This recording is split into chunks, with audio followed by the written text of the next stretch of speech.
evening. It's January 3rd, 2017, and we're here for our first select board meeting of the new year. I want to wish everybody a happy and healthy new year. I want to welcome everybody who's watching us live or recorded on television. I want to welcome member of the press, our BCTV operators, our ASL interpreters, new ASL interpreters, greetings. Hi. And everybody who's in attendance at our meeting tonight. We convened at 5:15. We had interviews in public session for committee appointments that are going to come up later in the meeting. And then we went into executive and deliberative session to discuss contract, litigation, appointments, and personnel-related matters where general premature public knowledge would clearly place the municipality, people involved, and the select board at a substantial disadvantage. We have risen from the executive session without taking any action. I expect we're going to go back into executive session after the public meeting because we didn't finish the executive session. We also had some deliberative session, and we will be issuing our decision with respect to Bittersweet Lane by Friday, January 6th. That was the topic of the deliberative session. I think that's all the preliminaries. The first item on tonight's public meeting agenda is to approve the minutes from December 26, 2016. We have a motion to approve the minutes from December 20, 2016. Are there any comments or suggested edits from anybody on the board or anybody who's in attendance? Hearing none, all those in favor of approving the minutes from December 20, 2016, please say aye. Aye. Anybody opposed or abstaining? That carries 5-0. I'll also note an adjustment to the agenda as to D, under new business, proposed solar project at Windham Solid Waste Management District's closed landfill. I do not anticipate that we're going to have any substantive discussion on that topic tonight because there are matters relating to both contracts and litigation that are still in flux. So we're not going to call that item tonight. Any members of the Energy Committee who are listening or planning to come for item D can stay home where it's warm and dry. And we will anticipate having this item D, proposed solar project at the closed landfill, on our agenda next Tuesday when we are going to be doing some additional budget-related work. The next item on the agenda is chair's remarks. I want to note that the time for collecting petitions for town elections, that includes for select board seats and for town meeting members, is January 30th. That's right, Hillary, January 30th. That's 4 weeks from yesterday, and we encourage everybody to go and get petitions and make themselves available for service to the town. I'm going to note that after 6 years on select board, including 4 years as the board's chair, I'm not going to be standing for re-election this year. So I certainly encourage everybody to take out petitions. There'll be at least one open slot on select board, and we hope to see a spirited race for that spot. The next item on tonight's agenda is the town manager's comments. I don't have anything that's not on the agenda. Thank you. Select board comments and committee reports. Anybody? Happy New Year. Next item on tonight's agenda is public participation. If there's anybody who's got something they want to talk about that's not on tonight's agenda, this would be a good time. Ms. Nace. Hi. Hey, Kim. Take them up there. That will amplify for the TV, but not for the room. I'm here with Daniel. And we just came because since the votes happened to close the MRF, we've just been hearing from lots and lots of people that are talking to us. The word on the street, at least as far as I know, is people are kind of confused, not happy, concerned, and want to have a lot more information. So we've been collecting some public comments from people and thought we might share some of them with you. Is that good? I just want to say that I'm a recycler from way back. Since I was in third grade, I wrote to the 7-Up company and said, why aren't you recycling your bottles? And then when I moved to Brattleboro, you didn't have a bottle bill. That was in 1987, and I collected every wine bottle, which was quite a few, for a period of 2 years in the basement of the house I lived until you had recycling. So anything that has to do with recycling, I'm very excited to be a participant and be involved in, and I think that this issue is really important to everybody in the community. So. Hi, I'm Daniel Quip. I live on Washington Street, and I'm a member of 350 Brattleboro, which is a local group of 350 Vermont, the climate action group. And as Kim said, we have been hearing a lot of unhappiness about the Solid Waste Management District decision to close the MRF and to truck the recycling from this town to Rutland, and the knock-on effect for towns outside of Brattleboro. And I understand that we're here at the Brattleboro Selectboard, so I'm just going to limit my comments from Brattleboro residents. But I think that Brattleboro's decision does have ramifications for a large swathe of people, and many of them are, as Kim said, confused, unhappy, uncertain, and I count myself amongst those. So if I may take a couple of minutes of your time to share some of these comments. Thanks. So let's see. So we had a comment from Sherry Stewart, who lives on High Street.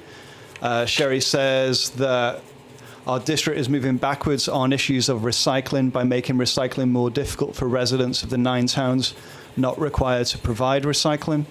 Regardless of how recycling is paid for by towns, plans should include municipal recycling pickup to make it convenient for residents to recycle.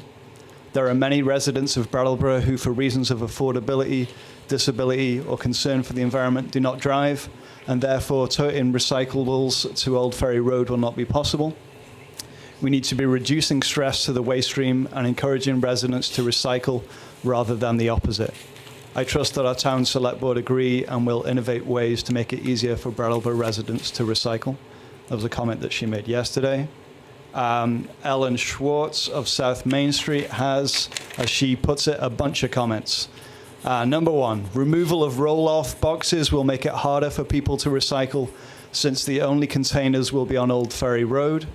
Many of us have curbside recycling, but the roll-off boxes are good for those weeks when you have a lot of heavy cardboard, for example. 2, she's concerned about the loss of jobs at the solid waste district. Brattleboro needs more jobs, not fewer. 3, we have no idea what private haulers will charge, especially down the line. Among other things, they will need to factor in the cost of fuel and wear and tear on their vehicles if they are hauling all the way to Rutland. This seems like a real gamble, and the private haulers have the town over a barrel because we'll be stuck having to contract with them. 4, the underlying problem is that the market for diverted recyclables isn't good at the moment. That won't change if we ship our recyclables to Rutland. If Rutland closes, will we be shipping even further afield?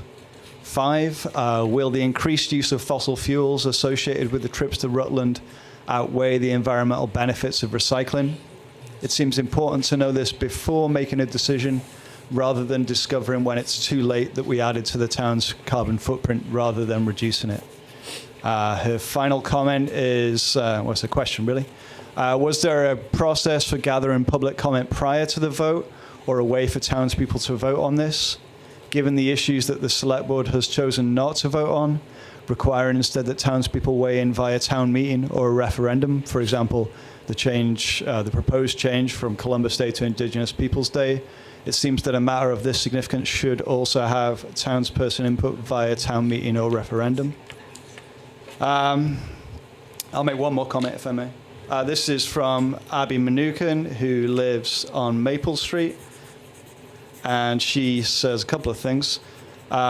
She says, this appears to be a somewhat minimal saving to the town, $40,000 question mark at a tremendous cost to the people of Windham County.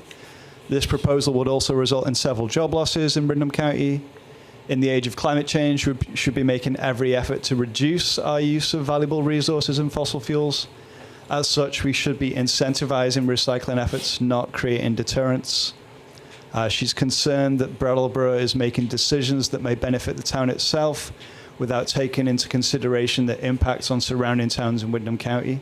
And she'd like our town to think big and make decisions that benefit our broader community. And then she thanks you all for what you do for the town and for taking these comments into consideration. So, thank you. Thank you, Daniel. Generally, we wouldn't respond to comments that are made in public participation like this, but I know that Dave has some things that he wanted to say.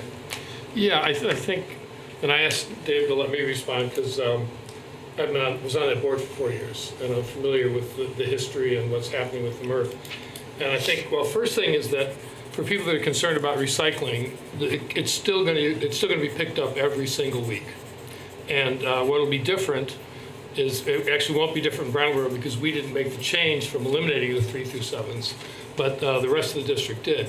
The 3 through 7s now will go, even though the 7s aren't recyclable anywhere on the planet, but they'll still be in there. That's not going to change. People are going to have to take their if they've got a heavy cardboard load, they're going to have to go to Ferry Road. But as far as the MRF and the jobs, because that weighed heavily in my conversation as well, the MRF has been running at a loss since the commodities prices collapsed. And it's a very old, inefficient system. And but it still works, and it could continue to work. But it's consuming, because it runs over budget every single year, and sometimes one year was 70,000. I think there might have been a year that was higher than that, and I think right now it's about $30,000 deficit that it's losing, even though the convenience center does actually generate a surplus. It's not enough to cover the overcost of the MRF. And it was going to close anyway. It was either this year or next year. And actually last year we decided that this year would be the year we would decide, but actually we didn't decide because a lot of towns wanted to keep it open. And I think the primary effect for the surrounding towns, the ones that voted to keep it open, is that they're going to have to pay more to get their boxes or whatever they have picked up. And the reason they're going to have to pay more is because it costs more to do that in the private sector than it does based on their assessment, which means that somebody else was paying part of the cost of getting their stuff hauled. And the way it's been working is it was that reserve fund that was covering those costs.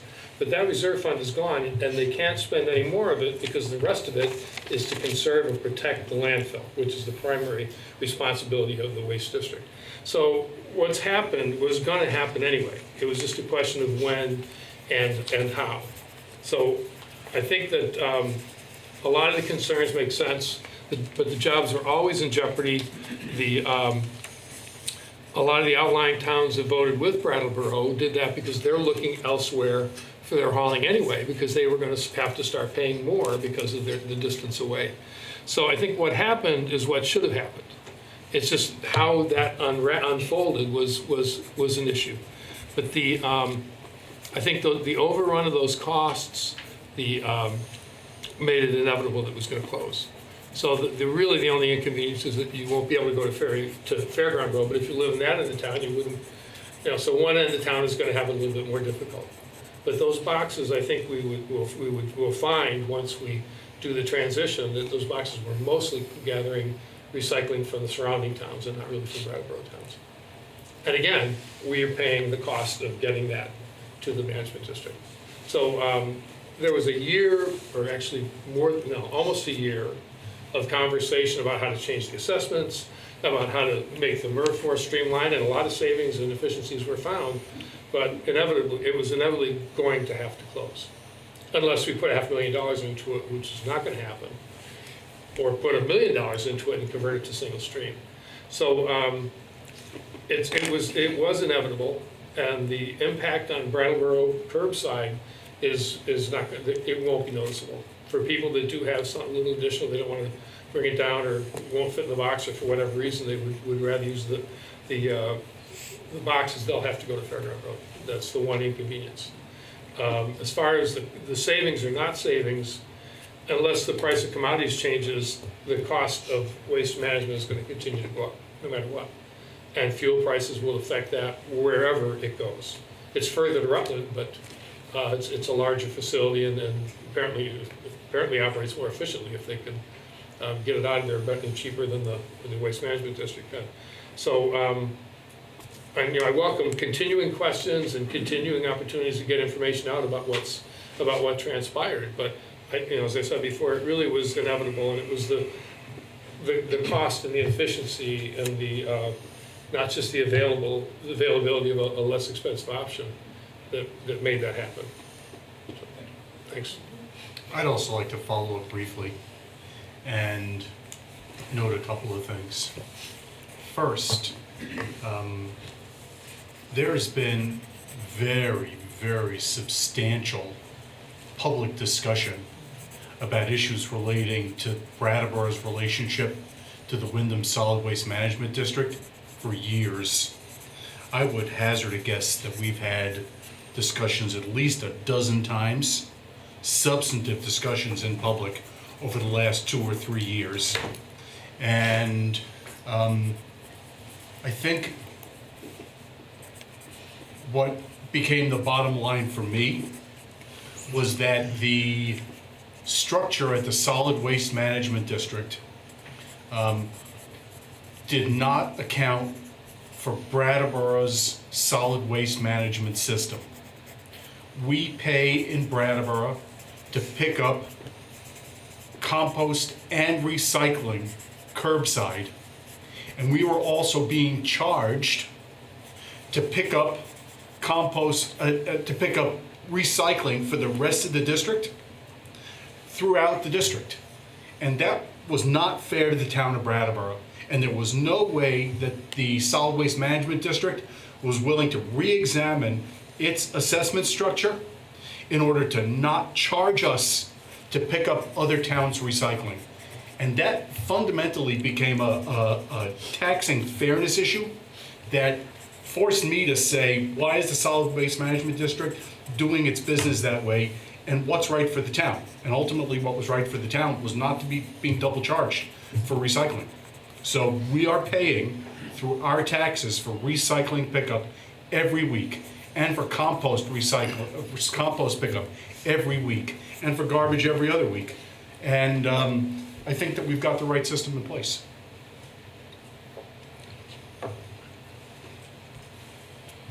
Any other public participation?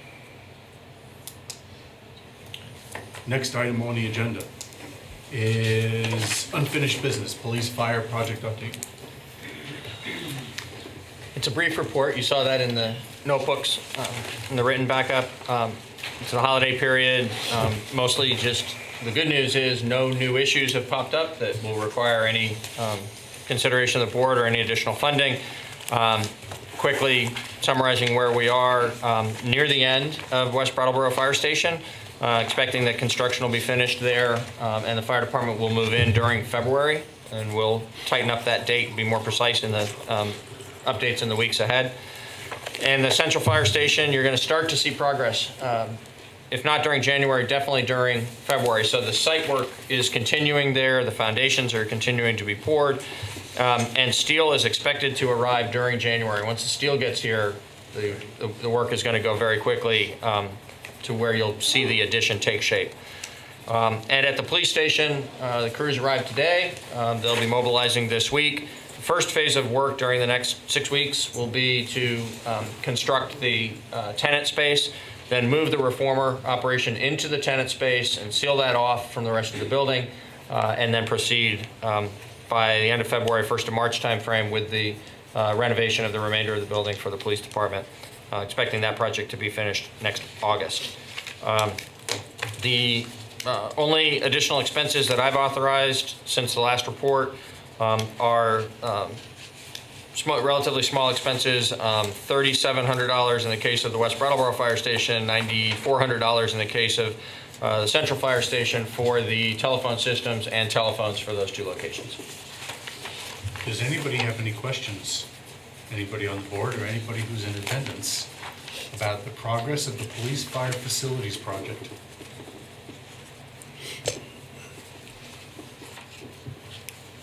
Okay. Thank you for that update. You're welcome. The next item on tonight's agenda is a discussion of outstanding items from the FY18 budget. And so we've got 6 items on for tonight. Capital projects and purchases, fund balance, parking fund transfer, town attorney, energy coordinator, and scheduling our next budget meeting for next Tuesday. So, there are 3 or 4 substantive, real meaty issues that we're going to discuss. And what I'm going to do is I'm going to suggest an approach to going through those to see whether everybody on the board is comfortable with that. And then hopefully we can break those down and have an organized discussion about them. So first off, we need to go through the capital budget as a whole to see whether anybody's got concerns about that. And then we need to have a real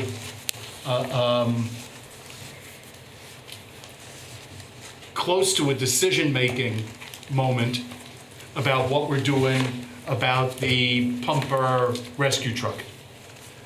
Because that changed the capital plan somewhat, but is also a huge capital investment item. And in order for us to plan on that issue and plan for the entirety of the budget going forward, I think that issue has to be resolved. So the plan would be to go through the capital plan for FY18 and the pumper rescue truck and see where we stand on those. Depending on what we decide, at least preliminarily, about the pumper rescue truck, we then need to address how we're going to pay for the pumper rescue. And I think that discussion can't be separated out effectively from how we're going to use the fund balance. So I expect the financing of the pumper rescue, if we decide to go that route and purchase it, and the use of fund balance question will have to be discussed together, although there are separate components to each. Peter, I've seen you nodding, so Yep. I think that you think that that's the right approach to discuss these. Right. So I want to make sure everybody on the board is comfortable with discussing those first 2 items in that sort of 3-4 step process. All right. Is your thumb up because you want to discuss it differently, or? Oh, just- no, I thought we were going to get right into the But we capital are. request. So, the first question then is whether anybody has any issues that they want to raise about the capital purchase schedule other than the pumper rescue. Purchase schedule or? Well, just the capital plan. Long-term over the Okay. years. Capital plan, no, this year's. I do. Yeah, Dick.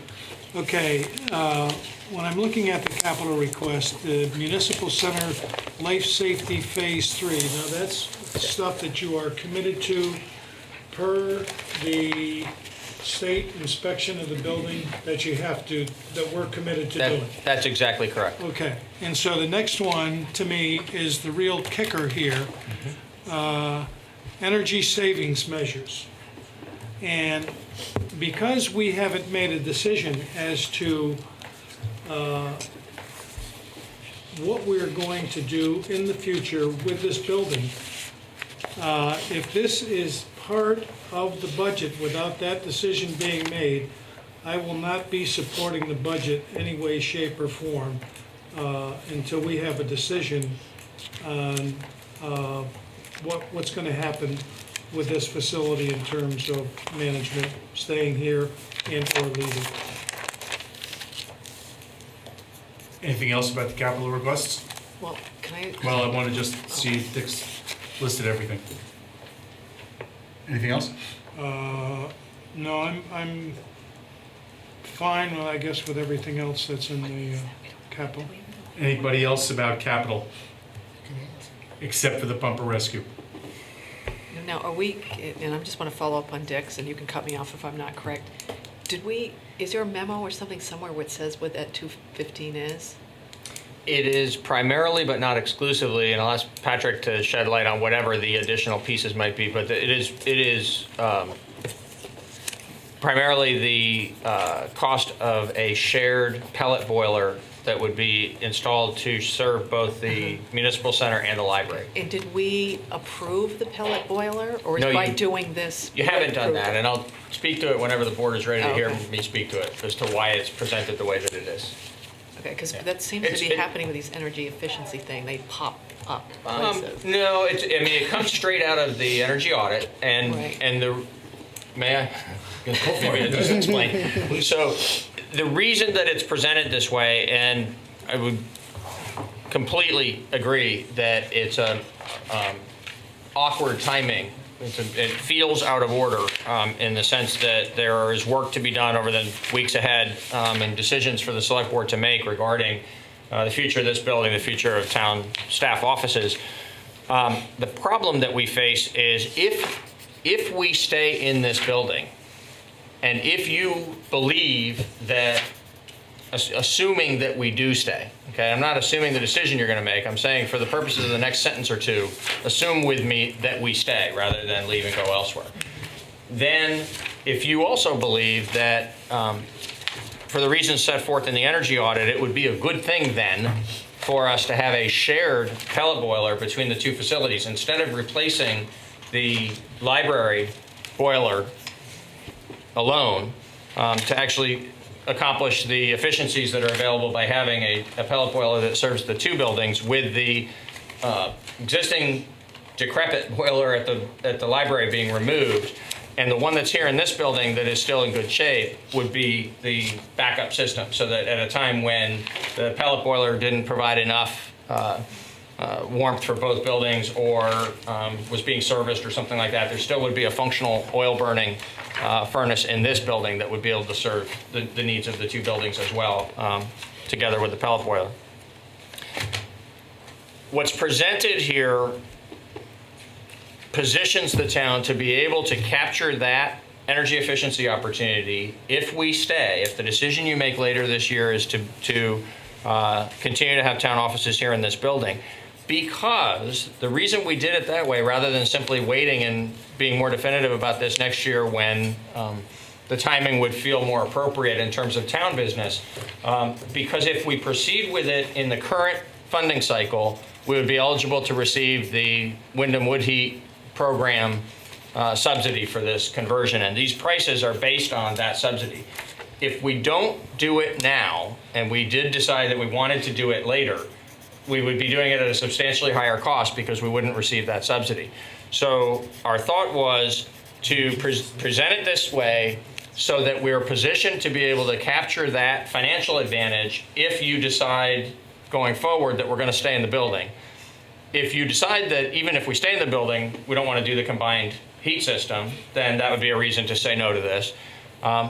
Or if you don't find the sort of protecting our interests going forward explanation sufficient to warrant putting the funding into this budget, then you'd want to say no to this. But saying no to it, you just need to know, eyes wide open, means that we wouldn't have the opportunity to capture that subsidy at any time in the future. We'd be on our own financially for it. One last thing. So if you did approve funding it in the manner that it's been proposed, and the decision is made in the future that town offices are going to be elsewhere, then just the mere fact that you've approved this to position us to be able to capture that Windham Wood Heat subsidy doesn't mean that it has to be spent. What could happen then is we could even revisit that as a select board matter during the year, or we could address it during the next budget cycle, that there could be a reallocation of the capital funds to a purpose that you deem more appropriate when if it was no longer relevant to this building. Is there a ballpark of what the subsidy is? Patrick has that. In dollars or percentage? It's 25% of the cost. In dollars, the subsidy is about $23,000 at the library and about $47,000 at the municipal center. $70,000 total. So it's my recollection that we just put new boilers in the municipal center or at least one new boiler 2 years ago? There is a relatively new one. I can't say if it was 2 years ago or a little longer than that, but there's a relatively new one here in this Right, building. right. Right. And It they was did 8 one years. before. More than how long four. ago? 8 years ago. 8 years ago. Yeah. 8 Yeah. already? That was Honeywell, right? No, it actually No, that wasn't was part of the after. Honeywell project. It came either just after before or just after. But it is in good But it was shape. outside for We certain. think there's a lot of life left in it. There's not any life left in the one at the library. Right. Can you talk to us about, since we've been talking about the energy saving measures, the $215,000 at Municipal Center, the air handler energy saving measures at the library? Please. Me? So one place to start.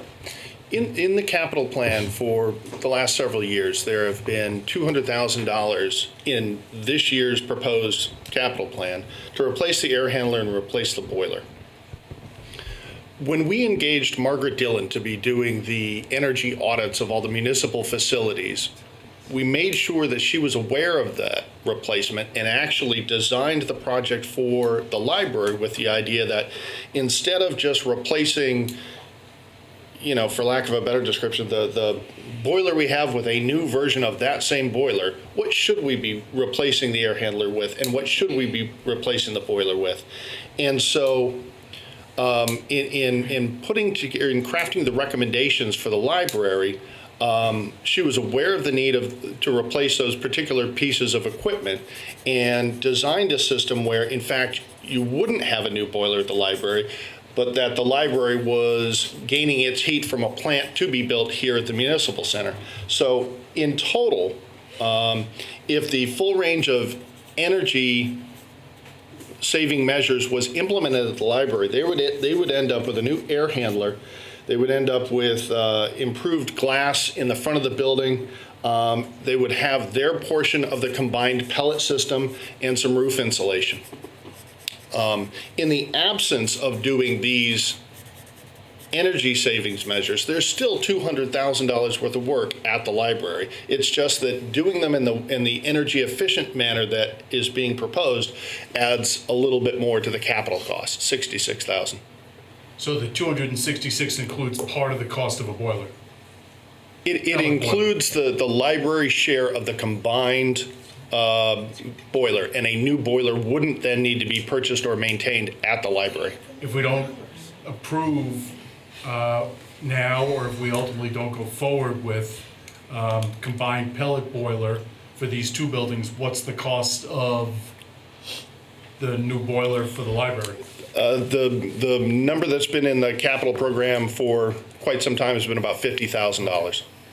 So then my other question before going to the pumper rescue is, remind me, the $1 million for the ladder truck? Is that a real number this year or not? Could you talk about that? So it's a real number if we get the grant that we have Right. applied for. So you'll see an offsetting revenue at the bottom of that page that is, I believe, 950. Yep, $950,000, and the balancing number is our matching contribution to the purchase of that if we get the grant. If we don't get the grant, we don't buy the vehicle.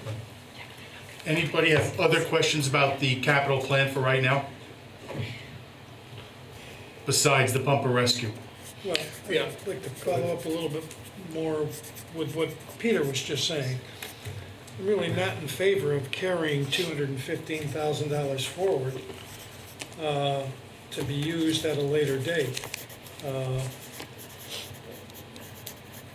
I don't think that's the prudent thing to do in terms of, because people are gonna get taxed on that number. And then it's like saying, okay, we can use this money some other place. If we're not going to do it, I would rather make the decision now whether we are or not going to do it, rather than to leave it out there and let somebody else make that decision. I think that's this board's decision to do or not to do at this point. I understood that we were gonna talk about that, and make that decision in this process so that we could make these decisions. Right. Because we've been putting it off for a long time, and it was like, now's the time we have to decide. Well, I can speak to This that. is the time for further discussion about any of these items Gotcha. in the capital plan, including that $215,000 for the potential combined heating plant here and next door. The decision about whether we're staying or leaving the municipal center is not ripe for decision today. So Dave, go ahead. Actually, that's what I was going to ask, is when is it ripe for decision? Because I'm not sure how much is, I mean, we may have a firm opportunity to rent the space, which will change things, but, yeah, so I guess we can. I think we're probably saying 4 to 6 months out would be a good general time frame for having more substantive discussions about municipal center Right. license. I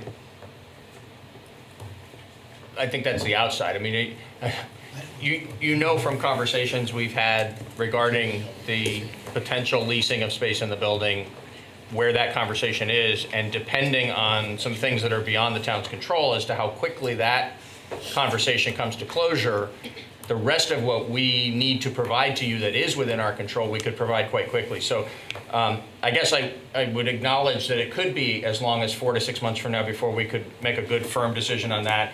I think it also could be half that time. But it's not going to be before we, It's not going to be before you have to make a decision about the budget later this month. Well, That's right. That to me is the elephant in the room, is that if we don't have a clear idea of what's going on with the municipal center, you know, that some of these things to me are a moot point. And I kind of agree with Dick. I don't know if I want to carry that kind of money over on an unknown. So, I mean, we've been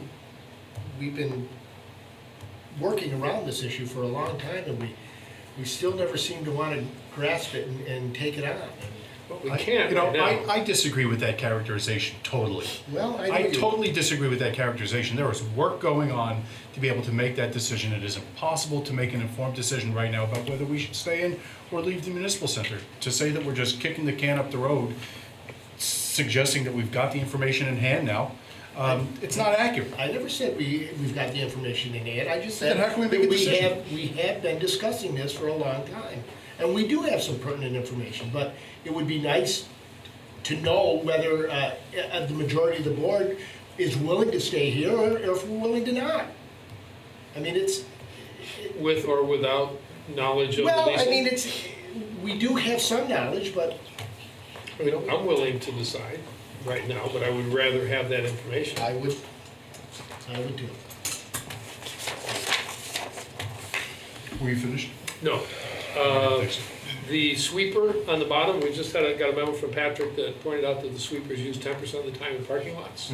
So I would suggest, and I don't know if I have to move it or just talk about it, that 10% of that cost come from the parking fund, and that we reduce that by 26.5. All right, that's an item on number 3, so we'll get to the parking fund transfer. But here it is. No. Okay. It's the third item It's under in the budget. budget, yeah, it's in the capital plan, I know. Third item under budget. Other discussion about the capital items? Can I just clarify one thing? The Yeah. two. Well, Mr. Chairman, why don't we try to get some clarification on, you know, because if we don't do something with the energy savings measures, I'd like to have some understanding of what that means if we don't say, okay, I want to take it out or I want to leave it in, what's going to happen here? So can you clarify that for me? You've spoken to it a number of times. Kate hasn't spoken to it yet. I think John kind of has, but not fully. I haven't spoken to it yet, so I want to hear from everybody first. You know, Well, I was just going to clarify that the 266, that's all for the library, the area handling of the library? Correct. And that's a necessary thing, we're saying. Like that's a do or die. Portions of that would have to be spent. They would be spent differently if we don't do it in accordance with the recommendations that came out of the energy audit, but there are systems failing in that building See, 'cause this that is- have to be replaced. Okay, because I'm getting, and I don't want anybody who's an energy person to yell at me right now. Because I get it, so don't yell at me. I'm just getting really confused because we had the energy audit, but we never decided that we were gonna do all this stuff, and now all of a sudden it pops up. So that's what confuses me with this whole Ma'am. stuff. And again, it's nothing to do with energy. Right. Yep. You know what I mean? I'm just getting confused. Maybe, Peter, you want to explain how the recommendations from the energy audit have been incorporated into the budgeting proposal process? Absolutely. So you generally accepted the energy audit as being properly completed and useful information, with the idea that at the appropriate time, elements of it would start showing up as they are here in town budget. So we've had some discussion even last spring in the related to the enterprise funds, related to the parking fund and the utilities fund, because they come on a little bit different cycle, and there was an opportunity there to incorporate some of that information more quickly. It was expected all along that some of the energy efficiency recommendations from the audit would make their way into this proposed capital budget. Those that are deemed to be either addressing the most urgent infrastructure needs, such as the library boiler that's failing, or where there's the most short-term payback, where the economic benefit of doing the energy efficiency work is the clearest to the town's finances. So there are certainly those who, being believers in doing energy efficiency for more than just economic reasons, would have preferred to see the town simply take the energy audit recommendations as a body of recommendations, as a body of work, and approve it and fund it. And in fact, you have heard such comments from advocates for that position: borrow the funds and do all of it. We've taken an approach that's different than that, which is to say there's some of this work that could wait until later, but there's some of this work that, for the two reasons I cited, either because they're particularly advantageous financially, or especially those that would address a need where if we don't do it in the energy efficient manner, we're going to have to do it in the traditional manner. Those are the kinds of things that have made their way into this proposal. If you recall, I'm not sure how many months ago it was, but when we got those, when we got the audits, I was one of the people that said we just bond it, and I wanted to get the numbers from John for what would happen if we just bonded it. How long would it take to get the savings back? Would completely cover the cost of the bond, and he did that, or he did something similar to that. And I talked with Peter about it, and he explained that there are a series of things that we can do right now that have a very quick return, very valuable, and will immediately start to show results and be very worthwhile. And then there are other things, because of the lower cost of oil right now and things like that, that we can kind of put off a little bit longer. We would just go bit by bit, which is why these are, I mean, they seem to be popping up, and I have to admit that it's like, oh, gee, $266,000. The rest of it, in terms of what the savings will be, what the impact on the tax rate will be over the next 5, 10, 15, 20 years, is not included there. So it's out of context. It's just like, oh, here's another energy thing. And I didn't know, I just didn't pay close enough attention when Peter showed me the list, that the transfer station center was one of those things. But it's a quick return, really good investment. And that's why it's there. And that, I think, and we never I moved that we implement these things along the pattern that the town manager said. That didn't happen, but that's certainly the direction we've been going. And that's why they keep coming up. And they all represent significant savings and a long-term reduction in town costs. But the transportation center recommendations were not adopted Oh, I know. 2 weeks ago. But that was one of That's how they've been coming up. the high-value Right. projects. So, with respect to the capital requests, I think it's important to remember that part of the proposal as a whole this year is to ramp up capital spending to make up for years of insufficient capital investment. And so the original proposal that was made was for $500,000 of money from fund balance, if I'm correct? That's correct. To help pay for capital projects. So the capital budget here includes quite a bit of cash that's already in the bank to pay for capital projects. So it's not necessarily a matter of raising $215,000 through taxation to pay for those energy-saving measures, because we are contemplating taking money from fund balance to pay for those. How that's allocated is not exactly defined right now, but a big chunk of the capital is coming from fund balance. That's one issue. The second, and I would just follow up on Dave's comment, is that we did have a series of energy efficiency recommendations that were made, and it does seem to me prudent to begin adopting and implementing those, consistent with the energy audit that we commissioned and that was undertaken on our behalf. I have significant questions about whether we should continue the energy coordinator committee, energy coordinator position, but to the extent that we can save real dollars by cutting back on our energy expenditures, that's something that I think that the administration should be proposing to us, and that's what I think that they're doing. I am in favor of having the $215,000 for the joint pellet boiler at the two facilities in the budget, understanding that that decision isn't yet going to be made until a commitment is made one way or the other about staying in the municipal center. Dick? You know, this would be a moot point if we didn't have the energy study, because our boiler's 8 years old, and so we wouldn't even, this wouldn't be on the capital plan. And so when you talk about, you know, the administration and did a great job with their looking forward in terms of capital and us playing catch up.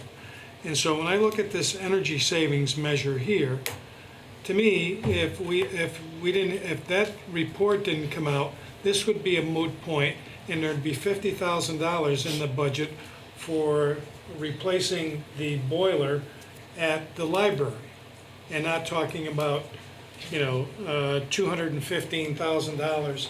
And I would tell you that that's also adding to the potential of a significant number if the decision is made to stay here and upgrade this facility. You're talking about some serious money. So although, you know, I'm looking at here, you know, from my standpoint, I really have mixed feelings about spending that $215,000 at this point. And, you know, this kind of came down the road 2 months ago. And 6 months ago, it wasn't even on the radar. It wasn't part of your projected capital cost for the future until we got that report. And so obviously there are moving objects, but, you know, this boiler here has still got 10 to 15 years left of life in it. And just to say, okay, yeah, we'll use it as a backup, well, and to go out and spend $215,000 when there are other needs that we have that I think are probably more sufficient at this time than this boiler, combined boiler. Dave? Yeah, this is a problem with investing in modern energy systems in order to save money in the long run. Is that you look at the 215 and you say, well, geez, it could, you know, they're 266. Well, we could make that just 50,000. But when you look at the 50,000, doesn't generate any income. It doesn't save any money. The 266,000, and I don't have the payout numbers around. I don't know if you do, if you got them there, Patrick, and John's not here, but over the course, that's an investment. It's very different than buying a boiler or paving a parking lot, because it returns money to the town. It reduces the energy costs over a long period of time, which reduces the amount of money that we have to put into the budget to pay for our energy costs. And that's the reason to do it. And the argument has always been, since people started to realize that double pane glass, it's twice as good as regular pane glass, even though it's still not very good. But, well, yeah, but it's expensive, so we'll just do it this way because it takes 20 years to get the money back. But when you're talking about the effective tax rate, it's 20 years of improvement each of those years, and it adds up to way more than the cost. And buying a 20-year last boiler just means that you're gonna have a boiler that lasts 20 years, but it's gonna continue to consume a larger amount of fuel costs, particularly when the price of oil returns to its previous level. But that's the problem, is that you have to put the money up front and then wait for the investment. But this is the only, this is budget times, this is the only area in our budgets, in our whole fiscal process, where we actually can invest in something that's gonna reduce taxes in the long run. Everything else, the money just goes out, and that's it. It doesn't save us anything further down the line. If the cyclical process where the fuel price goes up, if the fuel price doesn't go up, then the savings is for now. It's less. It's not out, it's just less. Well, who's to say pellet prices don't go up? You know, so, I mean, it's a perception. And, you know, not everybody, and I'm not against energy efficiencies, and I'm not against wood pellets, and I'm not, like it was written up. And I have a wood pellet stove in my house. But who's to say it doesn't become a commodity? And then all of a sudden, pellet prices go right through the roof. It is a commodity, yeah, it's a commodity, but it's a locally produced commodity. But it's also actually a growing part of the Vermont economy, as opposed to oil, which is a constant suck. Until all of a sudden we you know, strip the land of lumber. And I know we've got hundreds of years of excess lumber. Those studies have all been done, John. That's not true. Well, it's just not a real problem. If you look at the pulp industry that's gone now, and the trouble that people that work in forestry people are having, making a living, because that's gone, this is the kind of thing that's going to replace it and keep them alive, keep that industry sustainable. We're not making paper anymore. We've got excess of them, particularly in Windham County. The excess forest capacity is, I can't even remember the number of years that there was a presentation last year in the River Gallery, by River Garden about that. But we got plenty of wood and plenty of interest in expanding the industry. I mean, everything goes up, that's just one of those things, but because it's a local process and we're not relying on international politics for the price. We are at this point, you know, so Not that's. for pellets. To me, that's the connector. All right, so I sense that people have a pretty solid idea of their views with respect to those capital request items.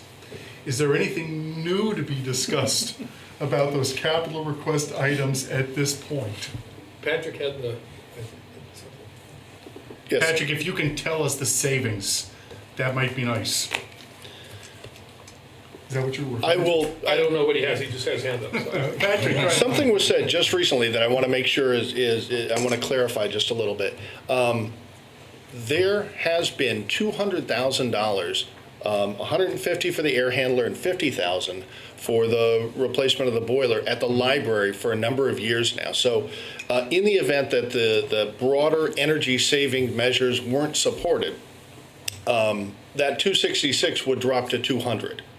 So that's important, and it would also have an impact over here at the municipal center, because that, if you're not building that combined plant, then there would be savings to the municipal center as well.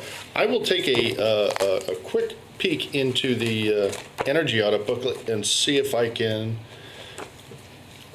What I will point out is that the savings that Margaret predicted were predicated upon a certain price of oil, which, as we discussed 2 weeks ago, hasn't been realized this year.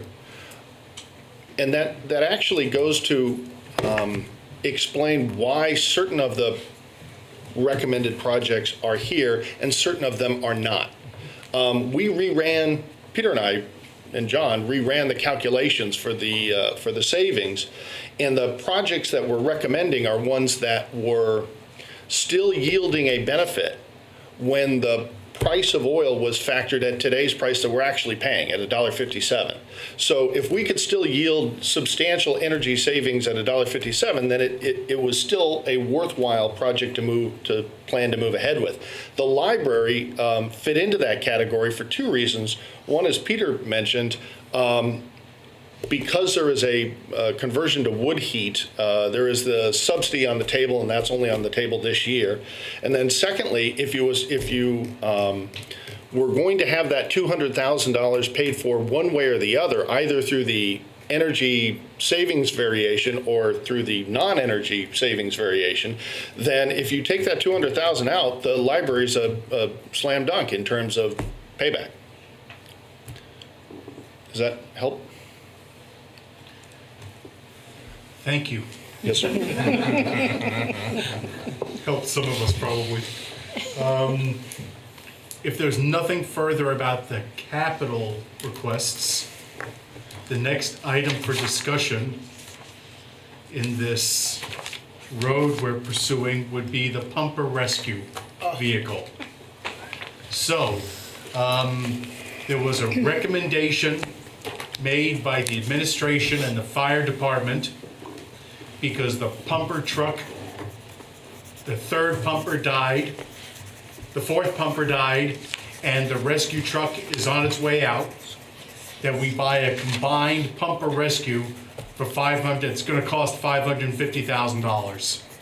We had a presentation about that 6 or 8 weeks ago, and the question now before the board is, are we planning to authorize purchase through whatever funding mechanism is chosen of a pumper rescue truck in FY18?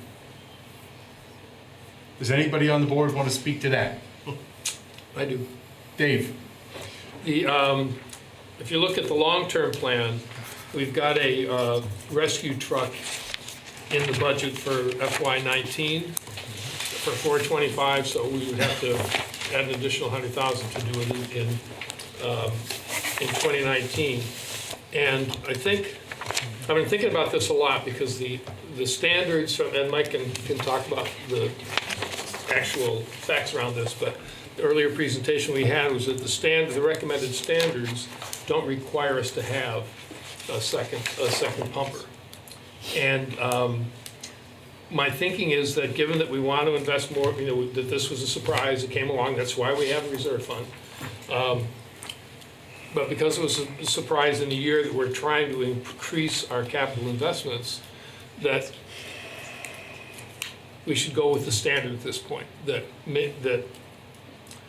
So we went with the, like with the fire station, we went with the code, or a little bit better than the code. We didn't go overboard with insulation because, we can't really afford to do all these things we want to do. And I think the standard says that we don't have to have that. There may be a situation where we will regret not having it. I hope and pray that doesn't happen. But because of the mutual aid system that we have around us, the code doesn't require, whatever the recommending agency is, doesn't require that we have that. And I think that given that, I would like us to put it off until the 2019 budget and buy the combined trust then rather than this year. So we've got that, we've got what we want to invest in capital. The presentation that I heard from the town manager and the fire personnel led me to understand that having the pumper that's been removed from service because it failed inspection is a necessary safety measure for the town as a whole. That's what I came away from that discussion understanding. Maybe Mike could clarify. And any idea what I'm talking about? And so I mean, that's what I understood. The town manager said that he began that discussion with the department head and the assistant chief,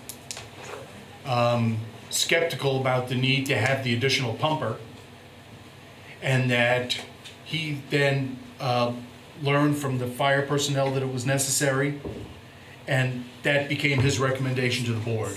So I'm in favor of buying the pumper rescue truck as a combined vehicle, because I understand that it's necessary to ensure public safety for the community, and because it's the most efficient way that I've heard to carry forward both public safety and to then replace the rescue truck as well. That's what I understood. So, could you clarify?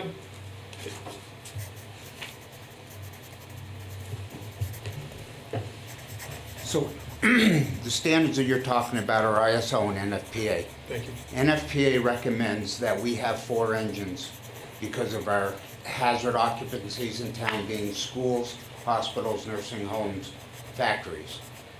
Our ISO rating, they took into consideration 3 engines, and we got a partial credit for 1 reserve, what they call the reserve engine, which really isn't a reserve engine. That, you know, as we gave you the numbers, what we term as reserve engines are really backup engines that are on the road quite a bit. The other thing I would like to point out, Dave, to your recommendation is that if we put this off another year, we're backing up, again, the whole capital replacement of these vehicles. And we're struggling now to keep another engine on the road. And it's only gonna get worse unless we get onto a schedule with these trucks. And if we put it off again for another year, it's really gonna put us in a very hard position. And the chairman is absolutely right. The way I look at it, at this point, it's a matter of public safety to be able to cover this town, not only the way the citizens are used to being covered, but adequately by my standards as the fire chief. So, well, I thought what I heard was that 1 pumper is all that we have to have to meet the standard, and having another one is really, no, that's not the case? Right. Okay, then I clearly misunderstood that. We do have $1 million in for a ladder truck this year, and $425 for the rescue truck for next year. So we're still, if we didn't do that this year, we'd still be making the progress. But if I misunderstood that's that, grant. let's just move on to the next topic, because I thought that there was some, that the age organization you just mentioned said that we didn't have to have it, but we would be better off having it. If mutual aid couldn't get there quick enough, we would be sorry that we didn't have it.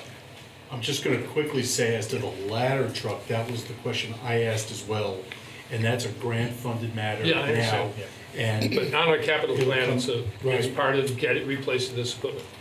what I'm gonna do before I recognize you is the assistant chief's got his hand up.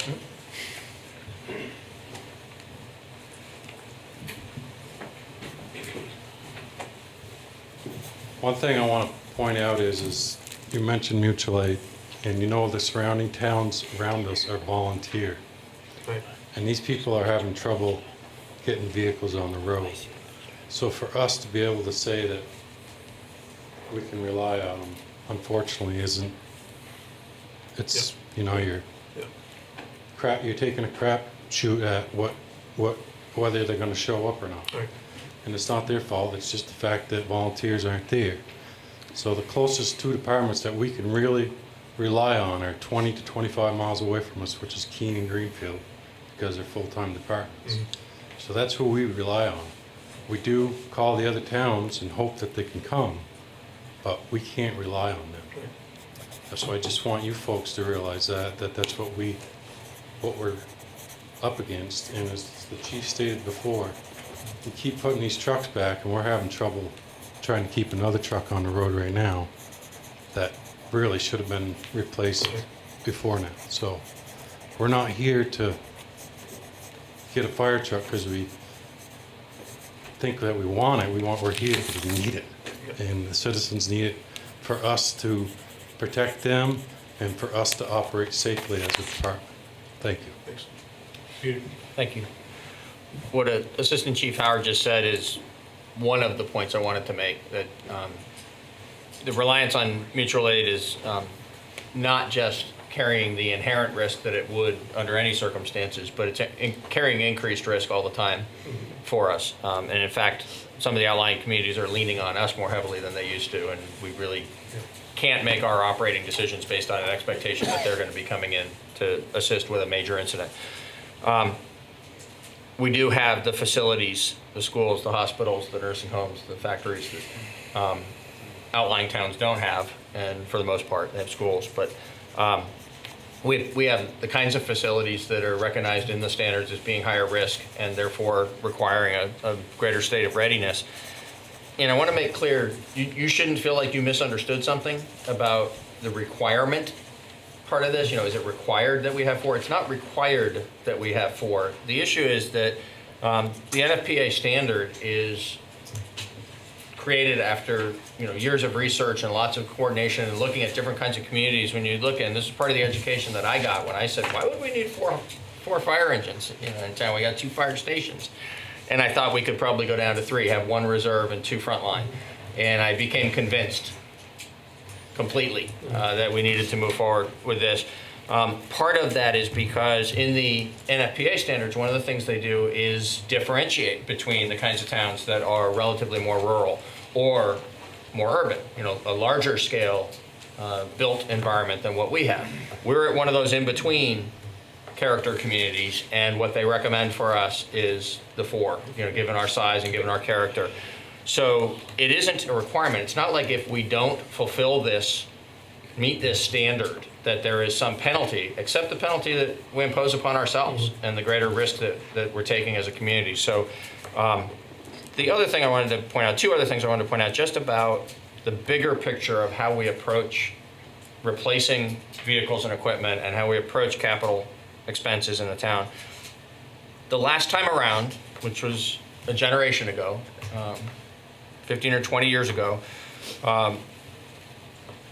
the town purchased 2 vehicles back to back on commercial chassis rather than specially built fire chassis. And we're paying the price for that now as those vehicles have aged. The reason they're not lasting as long as we thought they should, and the way that lasting as long as a fire engine usually does, is because they weren't built like a fire engine is usually built.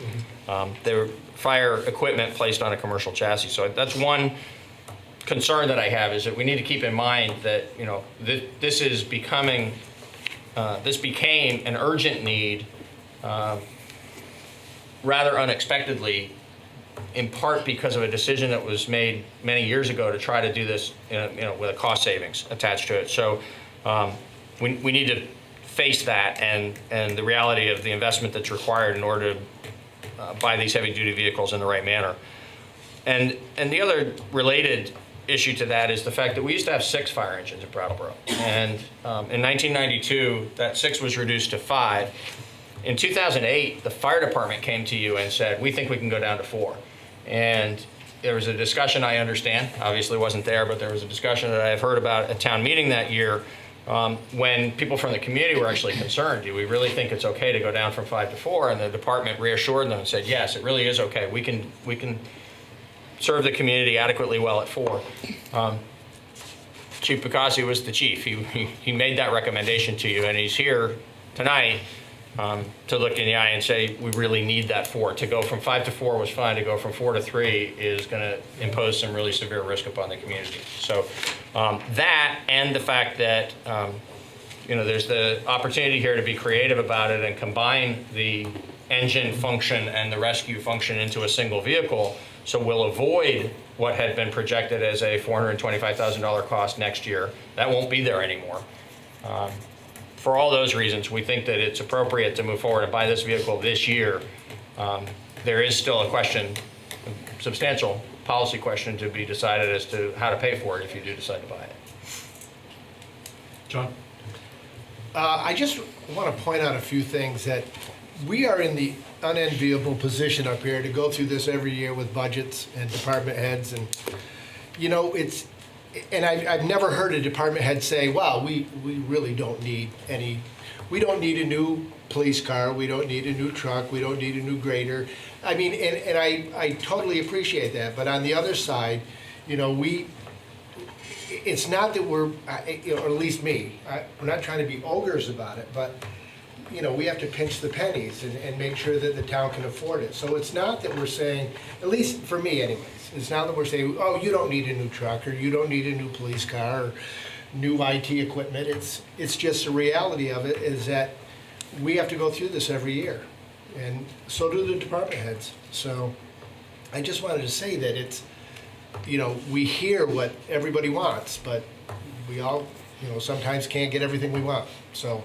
But I think what's important here, John, is that you don't hear what we do say in our preliminary budget meetings, when we do give up stuff Right. before it gets here. Right.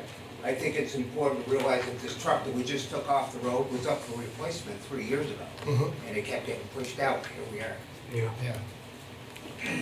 Dick? So I'm going to move to a different area here with this. Luckily, I saved the memo from when we first had this conversation. And so my question would be, let's just play this out and we decide to purchase the fire truck and pay with cash, as your memo suggests.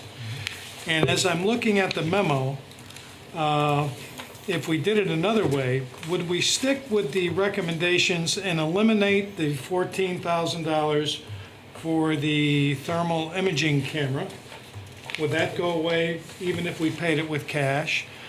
And are we going to, regardless, reduce when I look at the Municipal Center Life-Saving Phase 3, this looks like it's $40,000 higher here than what's in your memo. You're saying that you could reduce that by $40,000. So that's going to happen anyway. That is correct? going to happen anyway. Okay, so that's good news for the taxpayers. And then you move down and then you say, reduce the fire department's proposed operating budget by $8,500 from office line supply and $2,500 from small reductions in a variety of other line items. So are those, regardless of what happened, are those going to happen if we decide to pay for this with cash? Other than I would expect the $40,000. Ultimately, you'll decide. So the original recommendation was to do this in order to be able to afford a $65,000 additional operating cost for the first year of debt service on a 10-year repayment without simply asking for $65,000 of increase in the cost of the FY18 budget. If you decide to proceed with purchasing the vehicle and borrow the funds and do the 10-year payback, my recommendation to you will be the same as was in this email, to draw from these other various sources in the manner that you just read and be cost neutral to this budget, because the $65,000 cost would be a hit to this budget. Another alternative would be that, but I wouldn't recommend that. You could fund the $65,000 with cash, but that's really, the $65,000 is going to be a recurring annual expense for the next 10 years, and that's not going to be a prudent way to get started on paying that debt service when we're just going to have to pick up a $65,000 cost next year. So I would not recommend that. I would recommend against that, but it is an alternative. The more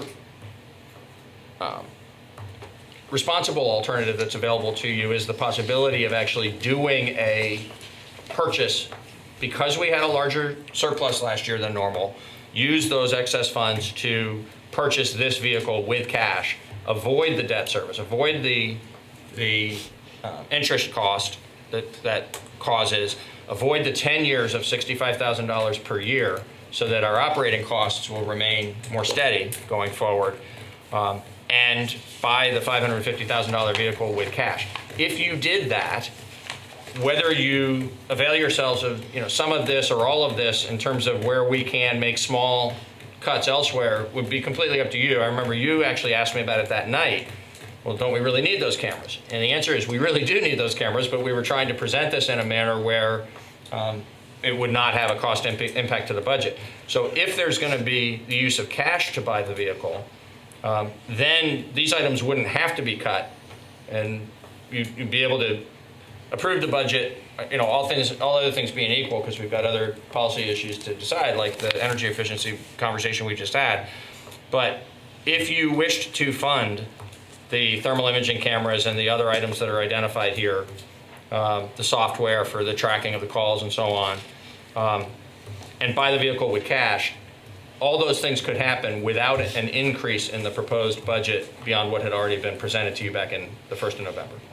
With the exception of the $40,000 reduction for the sprinkler system. Well, that's already been achieved.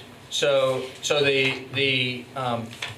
what that does is that returns $40,000 to the capital fund balance, which only can be spent with your approval on something else. So that it doesn't relate directly to any of these items. These items that are shown here are going to cost what they're shown to cost. So the 280, for instance, doesn't get reduced to 240 because the savings isn't against the building improvements. It's against the Withdrawal.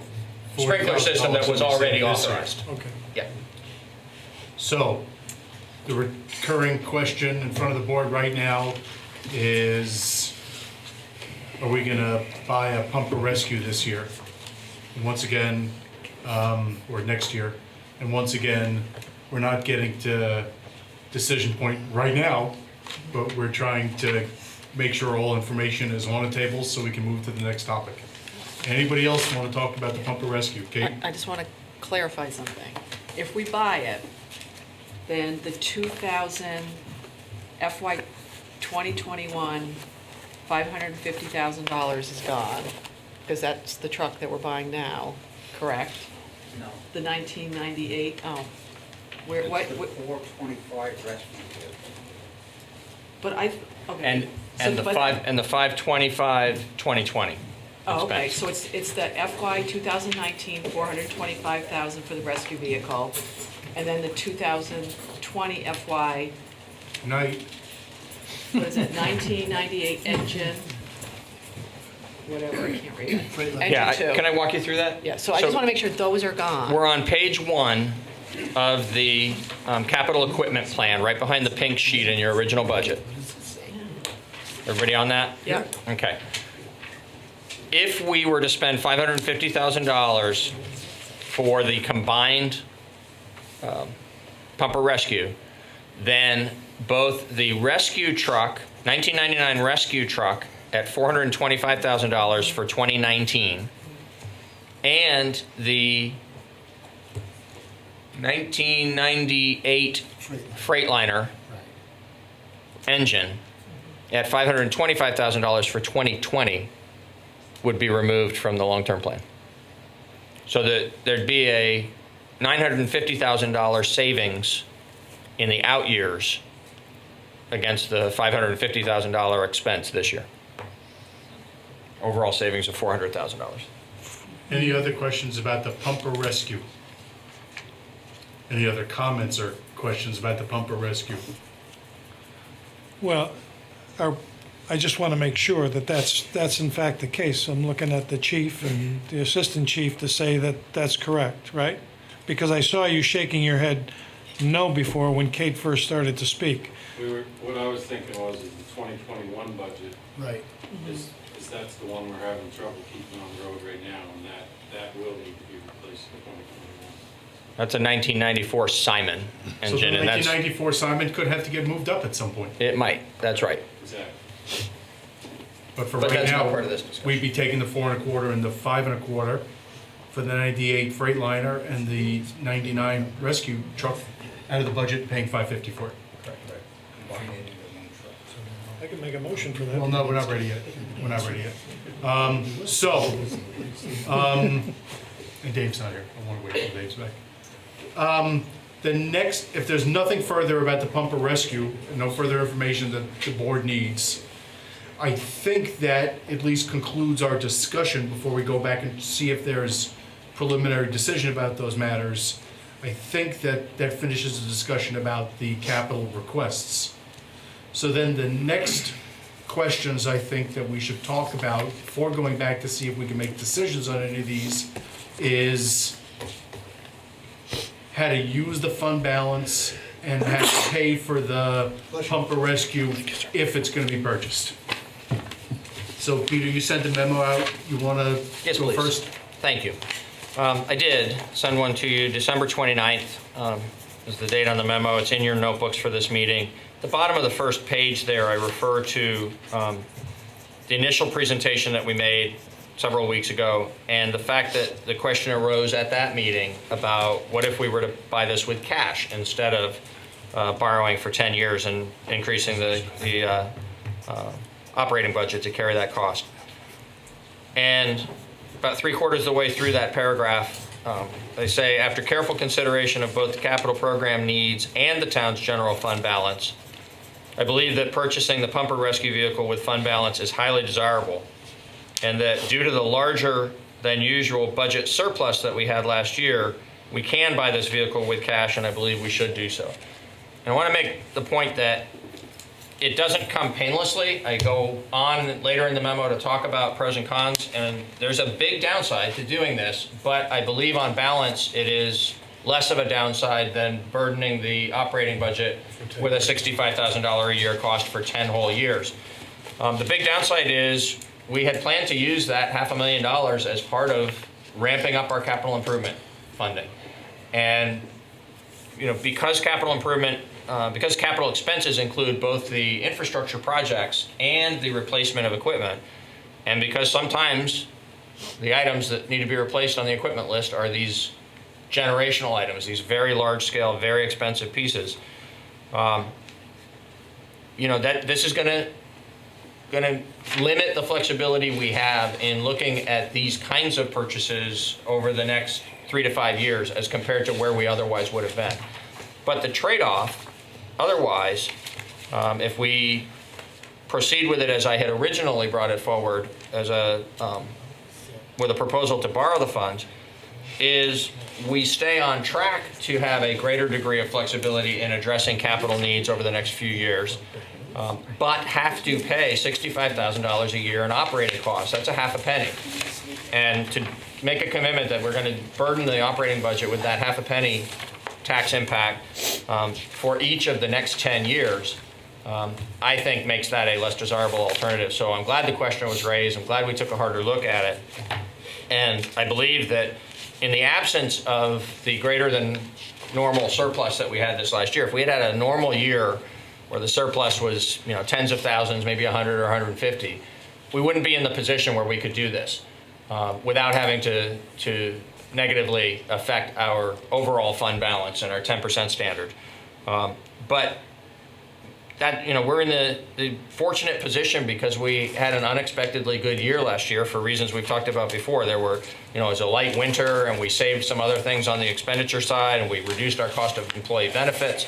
And then there were some revenues that came in better than expected too. And the combined impact of that means that we actually have some cash available in the fund balance that we wouldn't normally have right at the moment when we have this urgent need to buy an expensive fire vehicle. And I think the confluence of those two things we should count our blessings for, and it would be the best, most prudent financial decision to fund this purchase with cash.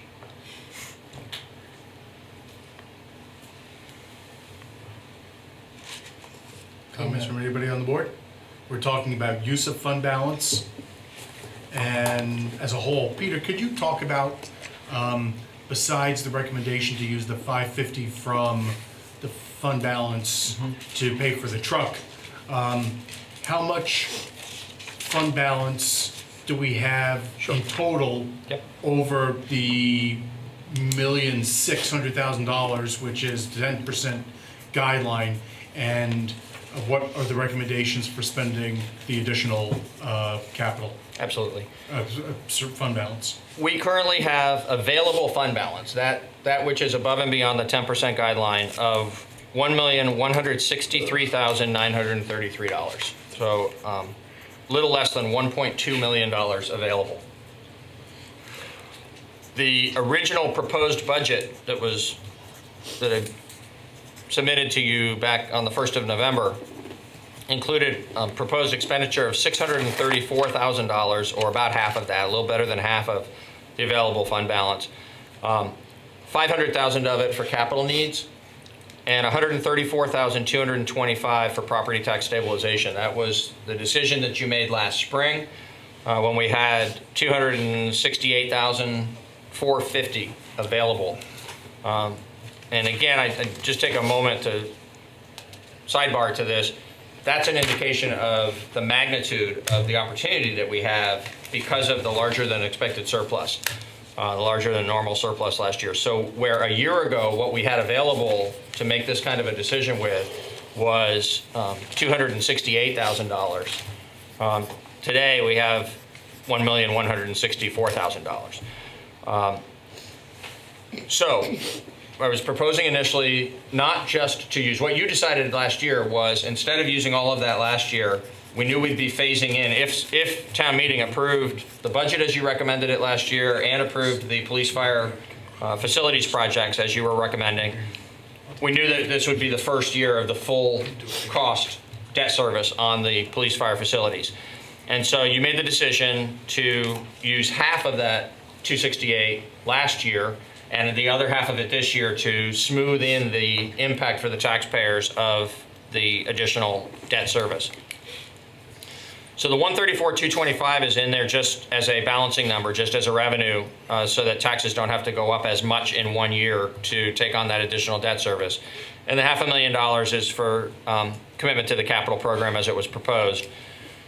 With the additional $550,000, if you were to approve using the cash for that purpose, we would use all of the available funds, essentially. That I should have run that number so I could tell you exactly what it is, and I can run it quickly for you now. It's very close to $1,163,000. It's very close to that, yes. All right, thank you. Sure. All right, comments or questions about use of fund balance and financing if we're going to go forward with the pumper rescue? I have a question. Okay. Can you just clarify something, Peter? The $500,000 to increase the town's annual commitment to capital infrastructure projects. Yes. Where is that? Like, where is that in reference to the stuff that we're talking about now? Like the boiler and all that kind of stuff? So it's not specifically for any particular item. The last couple of budgets, we have talked about using particular pieces for particular projects. In this case, what I proposed to you in the long term, or showed you as a potential way to move forward in the long-term plan, and then proposed to you as the first year of that here in this budget, was using the excess fund balance, what we had above and beyond the 10%, 500,000 of it this year. I think it was 300,000 of it next year, and then 100,000 for a couple of years after that, until we would taper off into where we were just sustaining ourselves with taxes. But using this opportunity that we have as a way to phase in that commitment to funding $1 million or more worth of capital work instead of a few $100,000 and But we don't catching know, up. we don't know what that 500,000 is going towards. It's going towards the program. I mean, we know the program, and we know the sources of funding for the program, and there's $1 million worth of taxes, and there's $500,000 worth of fund balance. If you were to say, we don't want to use that fund balance for that purpose, what we need to do is go in and find, let's say you only wanted to use half as much fund balance. So you said, we could do 250, but we don't want to do 500. Then we'd be looking for $250,000 worth of cuts out of the program in order to have a balanced budget. And it's referenced on page 4 of the operating budget.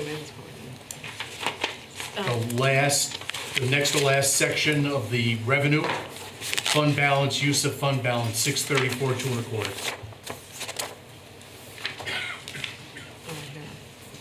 And last year was 449, 225, which was part of which was the money for various projects, including the municipal center improvements or life safety work, and maybe the Bonneville retaining wall, and then the tax relief that was in there as well. Other questions or comments about use of fund balance and paying for the pumper rescue if we decide to purchase it? Just let's use the fund balance. All right, so I've got, well, you want to say anything else? I know that's Dick's position. Do you want to say something else? Is that a yes or a no? Just Yeah, too late to be. I'm in support of using fund balance. Creating debt service for future boards. I think this is a good expenditure. I think, David, actually, your first year on the board, we purchased a $400,000 fire truck with fund balance. And particularly in this situation where it's an emergency, that's what the fund balance is for. So I am not opposed necessarily to purchasing the pumper rescue if we go that route with the $550,000 extra fund balance. I have a broad concern, however, about the tax rate as a whole and about the proposed tax increase that I'd like to speak to. In the section that says exhibits, what's proposed for this year, earlier in the process, was a 5.5-cent tax increase. And now it's closer to a nickel, as I understand it, because there's been some changes in the budget that we've talked about over the course of this budgeting process. That's great. And so we're talking right now about the potential for a nickel increase in the tax rate. If we go to the tax rates, which is behind the second pink tab under exhibits, over the last 5 years, we've been from $1.12 to $1.13, $1.16. We dropped a half a penny in 2016 to $1.15. That was the year the budget was rejected at referendum. And then last year we went to $1.18. And so increasing the tax rate at this point by a full nickel, or essentially a nickel, would be to $1.23, almost $1.24, $1.23.8 or thereabouts.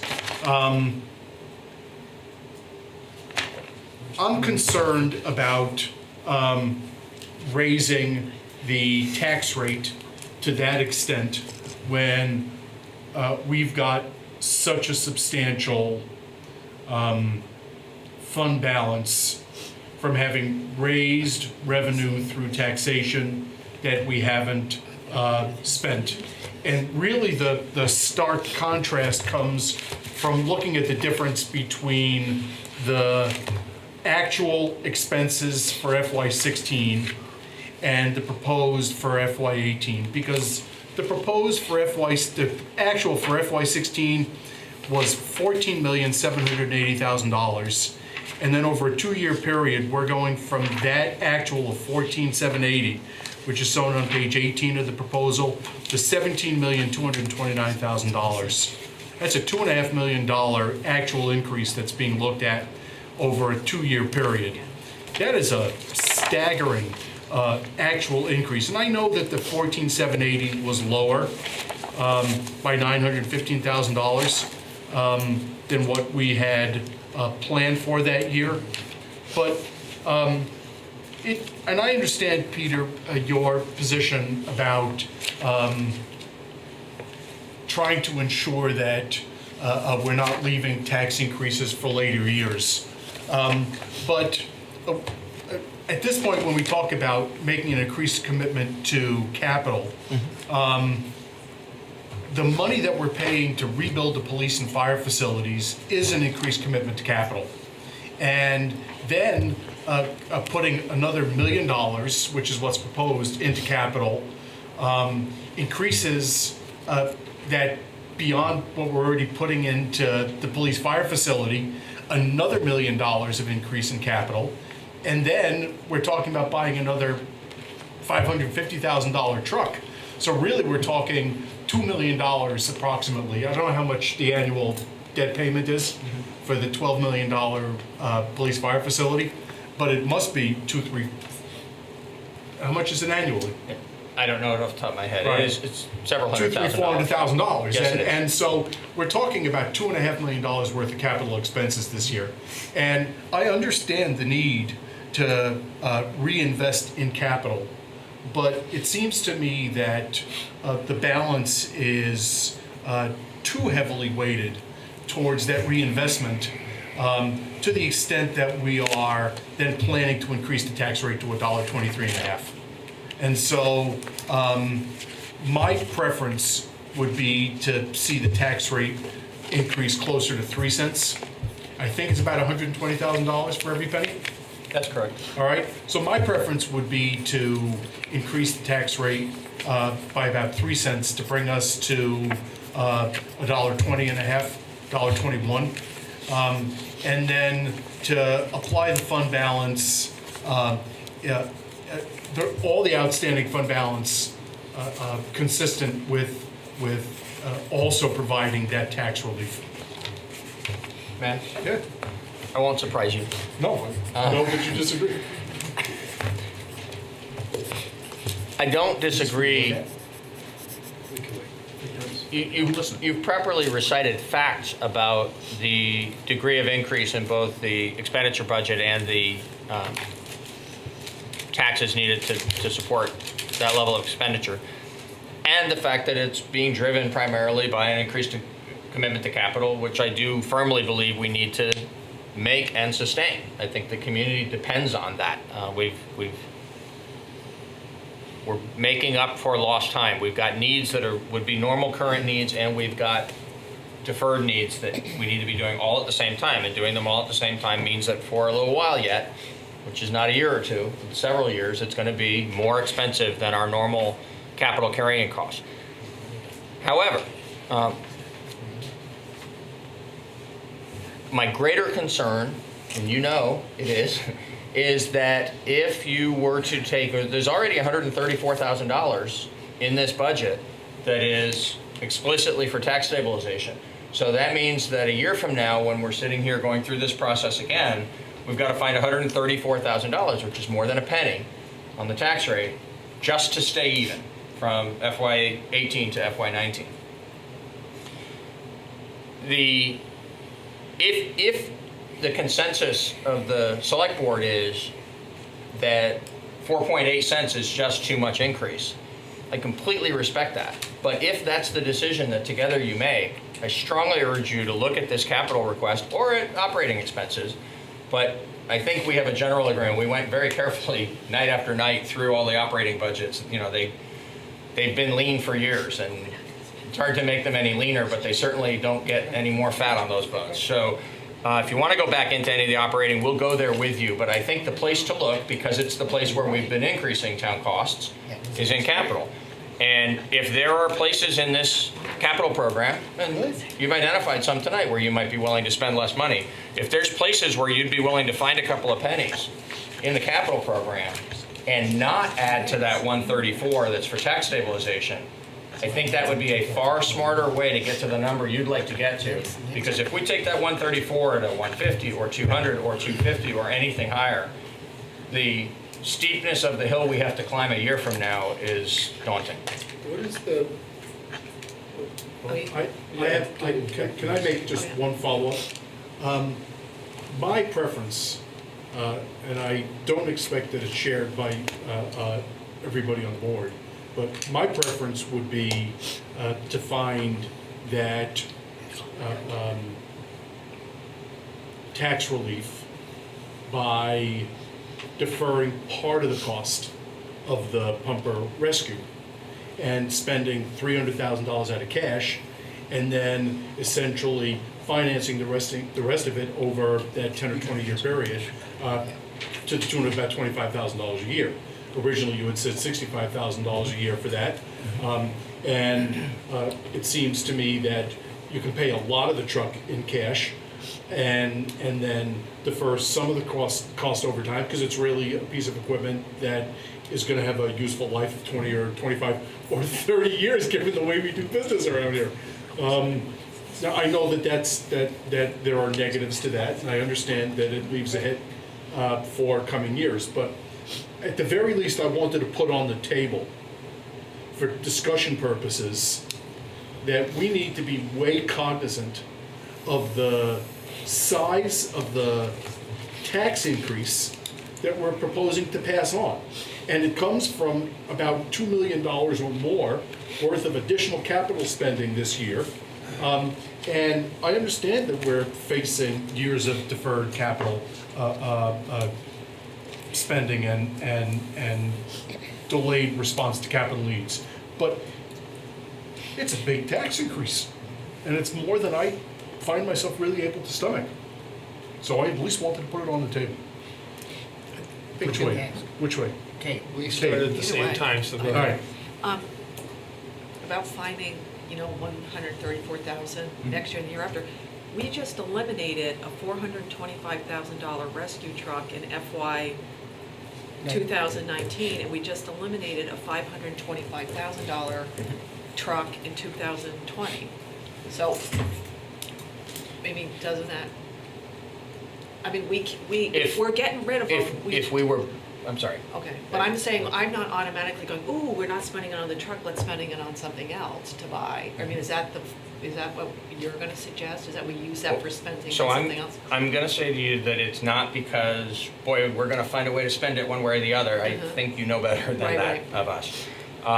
What I am gonna tell you is, my honest opinion is, this year it was the fire truck.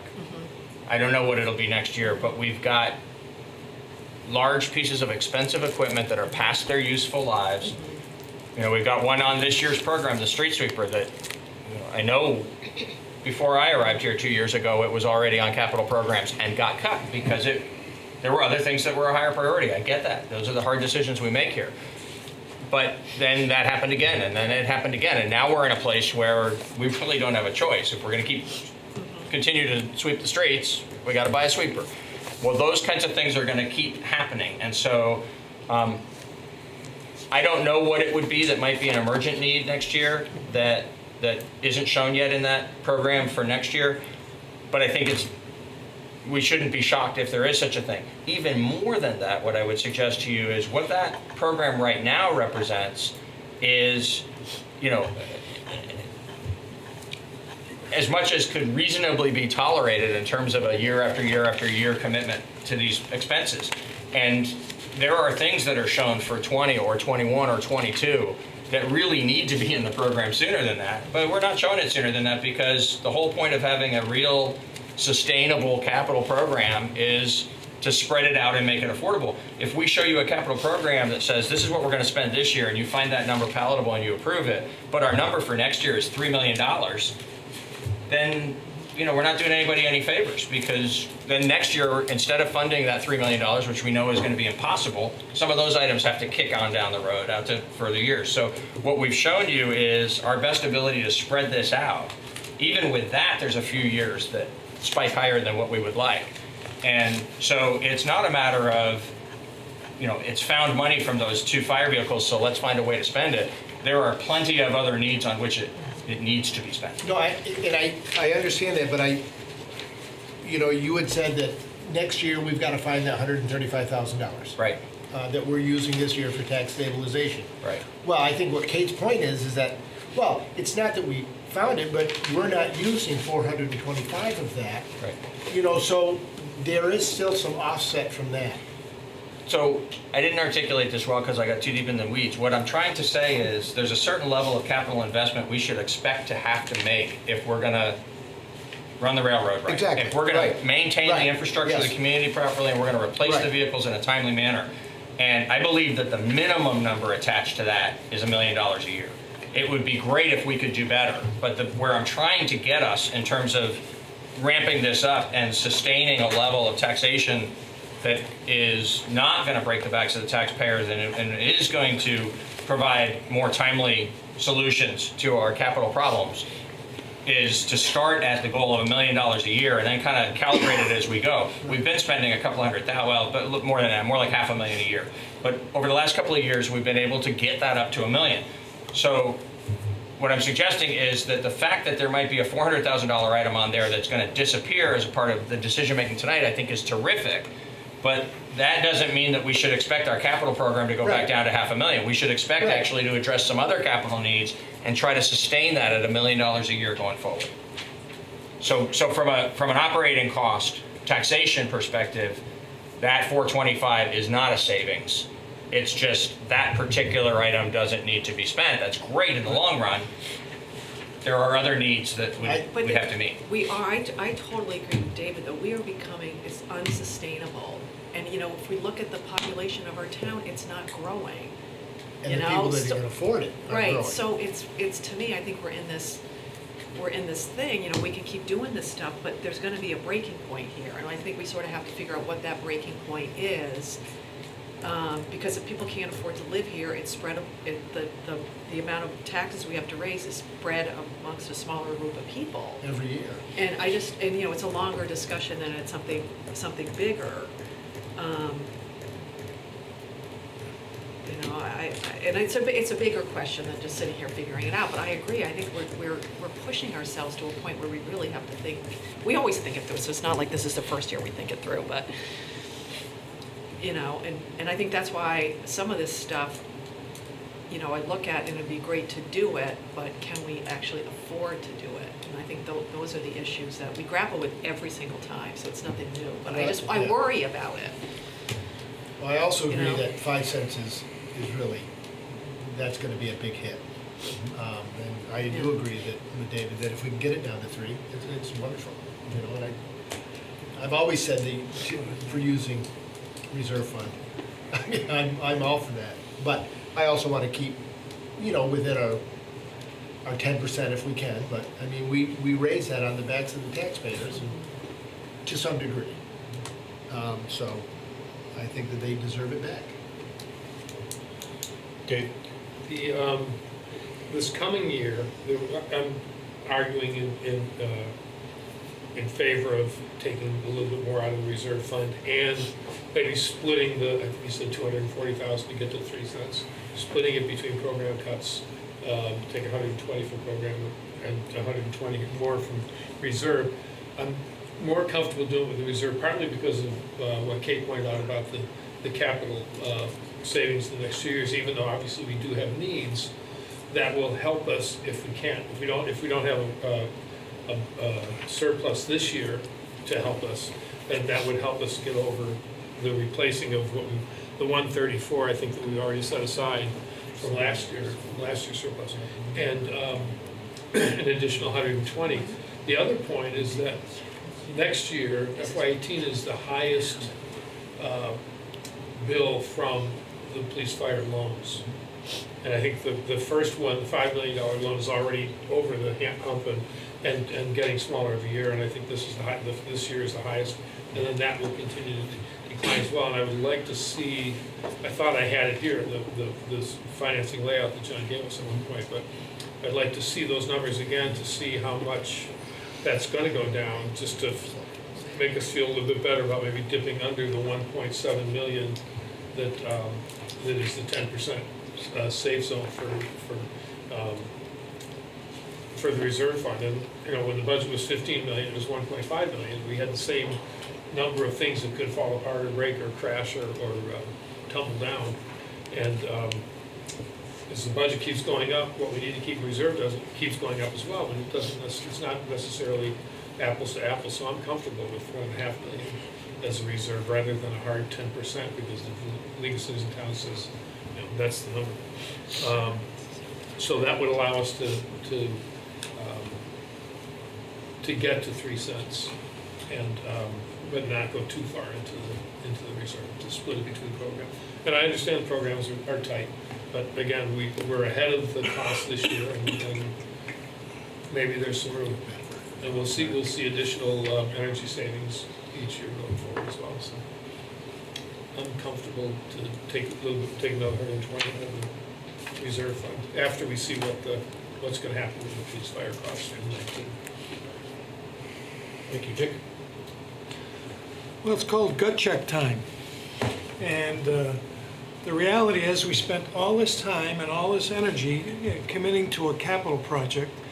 And at the end of the day, when push comes to shove and we see the price tag on it, we get cold feet.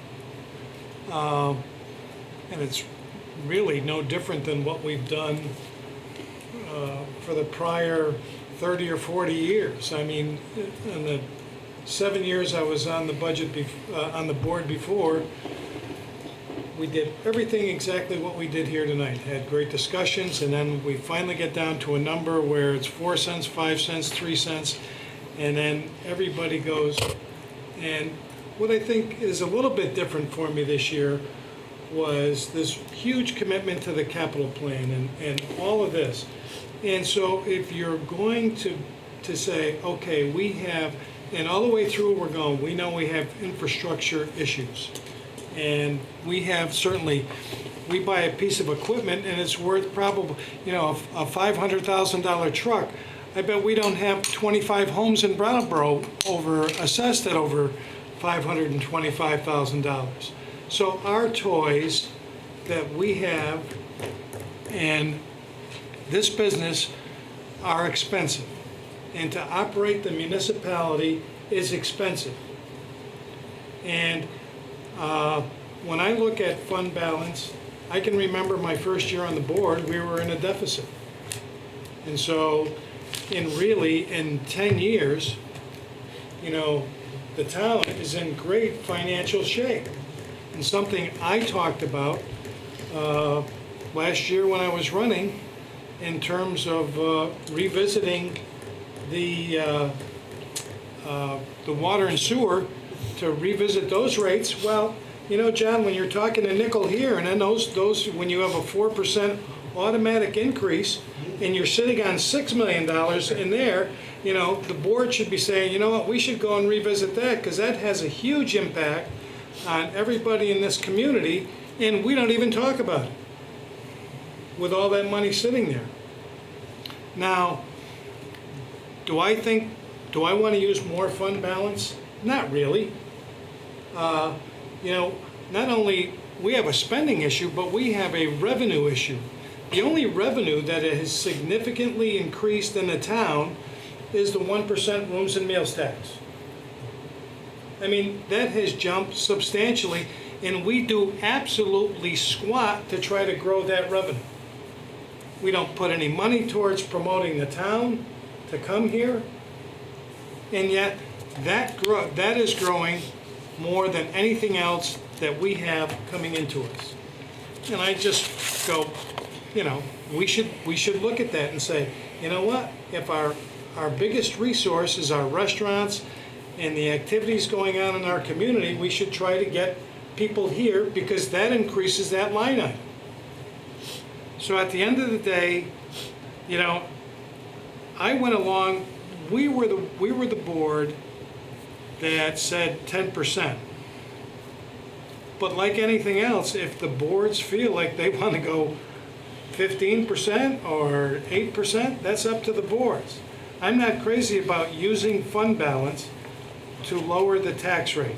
I think it has a significant impact going forward, and I have never been a fan of that. And so it will really be difficult for me to use more fund balance. I'd rather cut out of the budget, out of the capital plan, than to use fund balance to soften the impact of the taxes.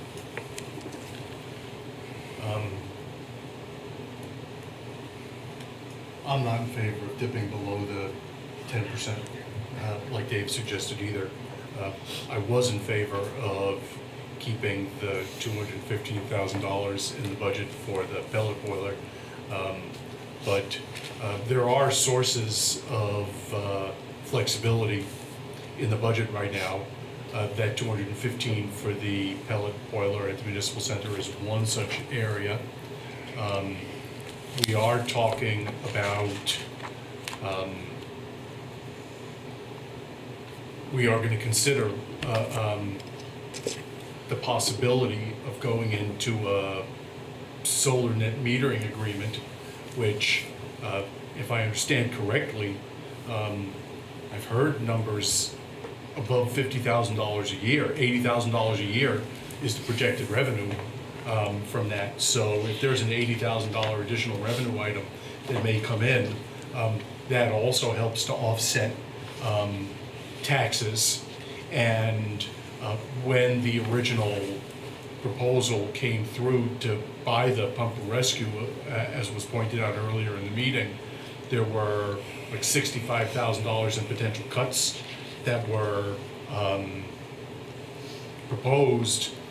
It would be nice to have those things, but they were proposed as at least potential places where we could save money. So if if you add those three together, you're already talking $360,000, because $215 for the pellet boiler and $80,000 for the solar, and then 65 in savings that we talked about from the initial financing mechanism for the pump rescue. So that's more money that I'm looking for to save off the tax rate. I'm looking to save about $240,000 off the tax rate. We should be able to find that money from at least those three or other potential sources. So I'm not in favor of dipping into the 10%, but I do want to find a way to get to a 3-cent tax rate rather than a nickel tax rate increase. So that's my position on that potential dipping lower into the fund balance. David, I have a question for Peter. Good. When you were talking about 5 cents, at our meeting, was it down at the library, were you talking about the cuts that were, the different line items that were changing? Yes. And I thought overall that the operating budget number was going to drop, although John had to check on, I'm not sure, I don't recall what he was gonna check on. I can tell you. Okay. And so shouldn't our operating budget line item be dropping rather than? It is. So may I? Yeah. So first, the clarification, it's a minor item. The question he raised that evening was that our liability insurance premium might go up because of having the new facility. So it was a good point. We've looked into it. It is likely to go up, but it's impossible to know exactly how much, and they think the order of magnitude there is about $10,000. And my advice to you would be, for something that small in a budget of $16 million when we don't know a real number to put in, we should just leave the budgeted number as it is and adjust as we go forward. Next year, we'll have a real number to offer you, but you know that it'll likely be whatever incremental increase there is plus $10,000 or so is how that's going to go. But more to the point of the bigger picture of what you're talking about, the budget as it was originally proposed would have required a 5.5 cent tax increase. I want to make the point, I'm not suggesting that you made a decision last year that's binding on this year, but I think it's not unimportant that when you were making the budgetary final decisions last year, and we presented this same information at town meeting, and they approved the full town meeting, both the police fire project and the FY17 budget, knowing this information, the projected tax rate increase for this year was 6.8 cents. So we already proposed a budget that was 5.5 cents rather than 6.8. Because of the items that we talked about a couple of meetings ago that are bringing down the cost of the operating budget, we're right now sitting at about 4.8. Before any cuts that you might make based on the conversations you've had tonight, we're sitting at 4.8 cents. Compared to the 6.8 cents that was projected for this year, I think we're in really great shape in terms of the, at least town meeting's expectations, if not the community's expectations. That's not to say that a nickel increase is nothing. A nickel increase is a lot in 1 year. We get that. And I'm relieved to hear how the conversation in the last 15 minutes has moved towards where might we be willing to live without some things in order to achieve that. If as a group you really do want to save, you know, something on the order of $250,000 in order to have the tax increase be 3 pennies instead of closer to 5, if we do that by using some of these different ways, or you know, we can go to work as a staff to try to identify some additional things for you to think about at future meetings of places where we might save on cost in order to create that smaller increase in the tax rate. That's what policymakers do. You make those tough decisions. You decide maybe we can't afford everything that's been proposed here, and so you decide what part of it we're going to do less of. I just have to say again, and I'm sorry to say it again, I know you know what's coming, but the fact that we're starting off with planning for next year, having an extra penny, we're basically borrowing from ourselves for next year. We're putting it on the credit card for a penny of next year's tax rate, or actually, you know, a penny of this year's tax rate with the accumulated reserve, knowing that just to go steady as she goes, that's a penny out of the gate that we've got to make up for. Now, there are some things you've identified about where we expect to spend less next year. That's true. There's also areas where we expect to spend more next year. And so, on balance, what you don't want to do is set yourselves up to where you start the process next year behind. there's a good reason why strategically you decided last year to go the 134, 225, and then again the 134, 225. But if you were to try to get to a $240,000 marker or some other kind of a marker by using more of the fund balance, we take that penny disadvantage next year and turn it into 2 or 2.5 pennies for next year. That's a terrible place to start, and it's a terrible habit to get into, because it's going to put us right back in the place where we can't even maintain steady service levels without painful tax increases, say nothing of the reinvestment we need to make in capital. So at least say thank you for the part of this conversation that has started to steer towards what might we live without on the expenditure side, and staff would be delighted to help you work more through that process. One thing to tack on to what Dick said about the investing in the things that will increase the revenue, rooms and meals tax. The only other place, the only way you can reduce taxes, either generate more revenue or spend less money. And the only area in our budget where we can spend less money is on energy. The only places where savings are available. To not make that investment, I think it's even more short-sighted than taking more out of the reserve fund. It's a 20-year loss, or 20 years of additional costs we won't have to spend. Dick. I know we're not there, Mr. Chairman, but I was going to be proposing at our last meeting when we talked about the parking fund, there were 2 options before us. One was 251 and one was 271. We chose the 251, and I was going to make a motion to use the other $20,000, because reading your memo about the street sweeper, to put that $20,000 to go towards the street sweeper. So I don't know where we stop. We're going to ask you to come back, or you want somebody to make a motion? No. So here's the way I think that we should proceed. Is there other discussion to be had? We've been doing this for about an hour and a half now. It's been hugely productive discussion, I think. And so I want to suggest how I think we should be proceeding. There's a number of specific items that we've talked through, and I think we need generally direction from the board, but I don't want to take binding action now. Rather, I want to get sense of the board as to each of these items, because I think we'll be much closer to having a closer final draft of the budget after we have sense of the board on all of these items, and then Peter can come back to us with another draft based upon general direction, and then we can make some binding decisions. That's the way I'd like to proceed, if that's acceptable.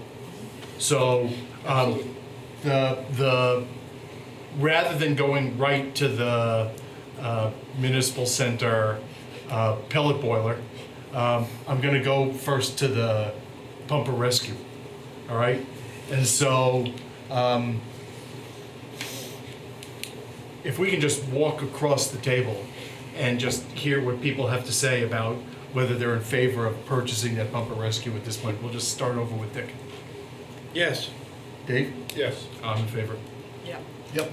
All right, so that's. Now, to buy it with cash or? Well, no, that's just to buy. That's Peter's after gonna next. work on Okay, that. so Yeah. so then I want to get a sense about the pellet boiler, $215,000 worth.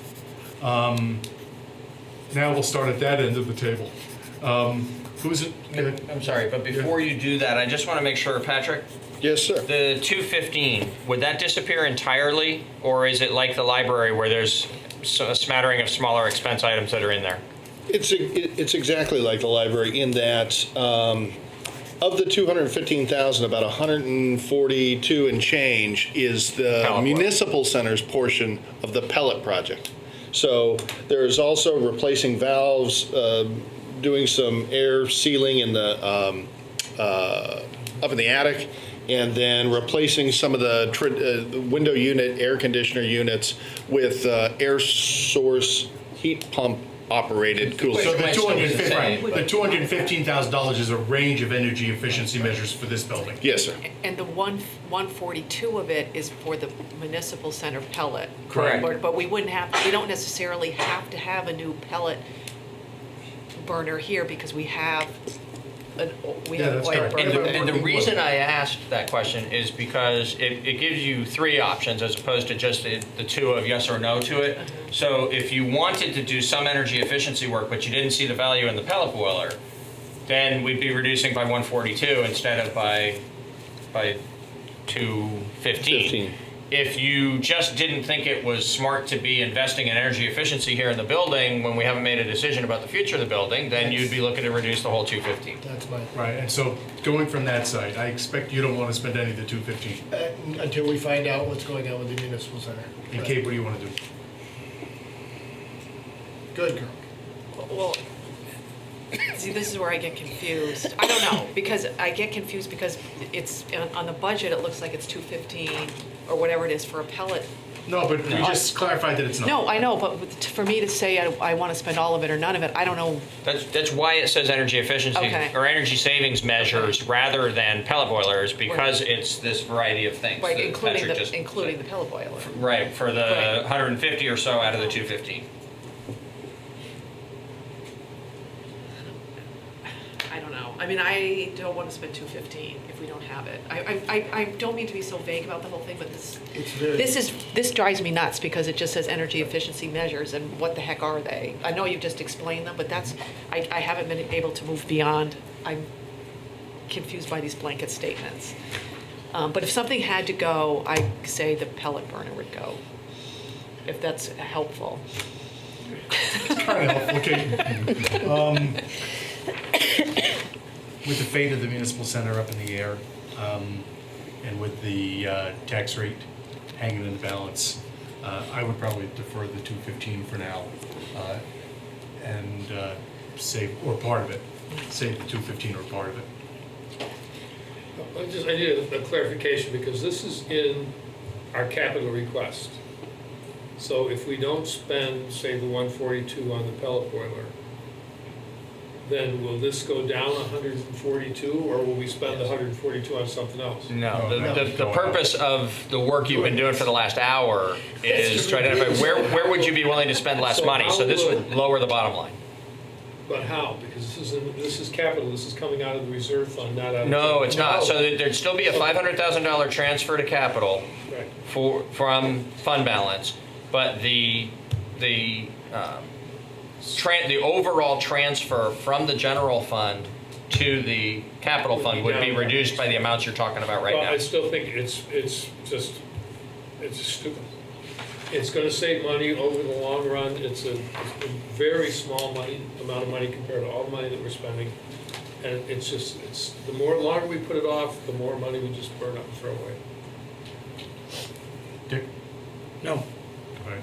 So you might, it sounds to me, get support for some of the other energy saving measures besides the pellet boiler in the building. Save 100. You see, one compromise seems to me is to save 150 on the pellet boiler, and at least to set aside some for other energy efficiency in the building, and then find the rest of the tax relief elsewhere. But Could let's you do a work straw towards that. poll on that? Because what I'm Yeah. seeing is three people who are willing to say 215 ought to come out. And Right. if that's where we are, I don't want to spend more time analyzing. But I think that Kate said boiler, but Right, because Did you and I know Patrick just said them, prior to him saying them, didn't know what the other ones were. she's on the line. I You know heard what I mean? Kate say that. What, if I might, I heard Dave say, penny wise and pound foolish. I heard Kate saying, I could probably cut it someplace in the Right. middle. I'm willing to compromise in the middle there, Okay, like by striking the boiler, but Okay. trying to keep the other things. okay. Of course, that has to be decided later on if it's going to be invested, but I'm willing to at least consider that. All right, so then, I think the other two questions for right now are... Wait, can we get Kate to make a yes No, or she's no not gonna, vote? it's not final tonight. We are where we are. I guess. So, And that's what's pretty frustrating sitting here. We are where we are. We have 3 weeks left until budget's going to be finalized. Yeah.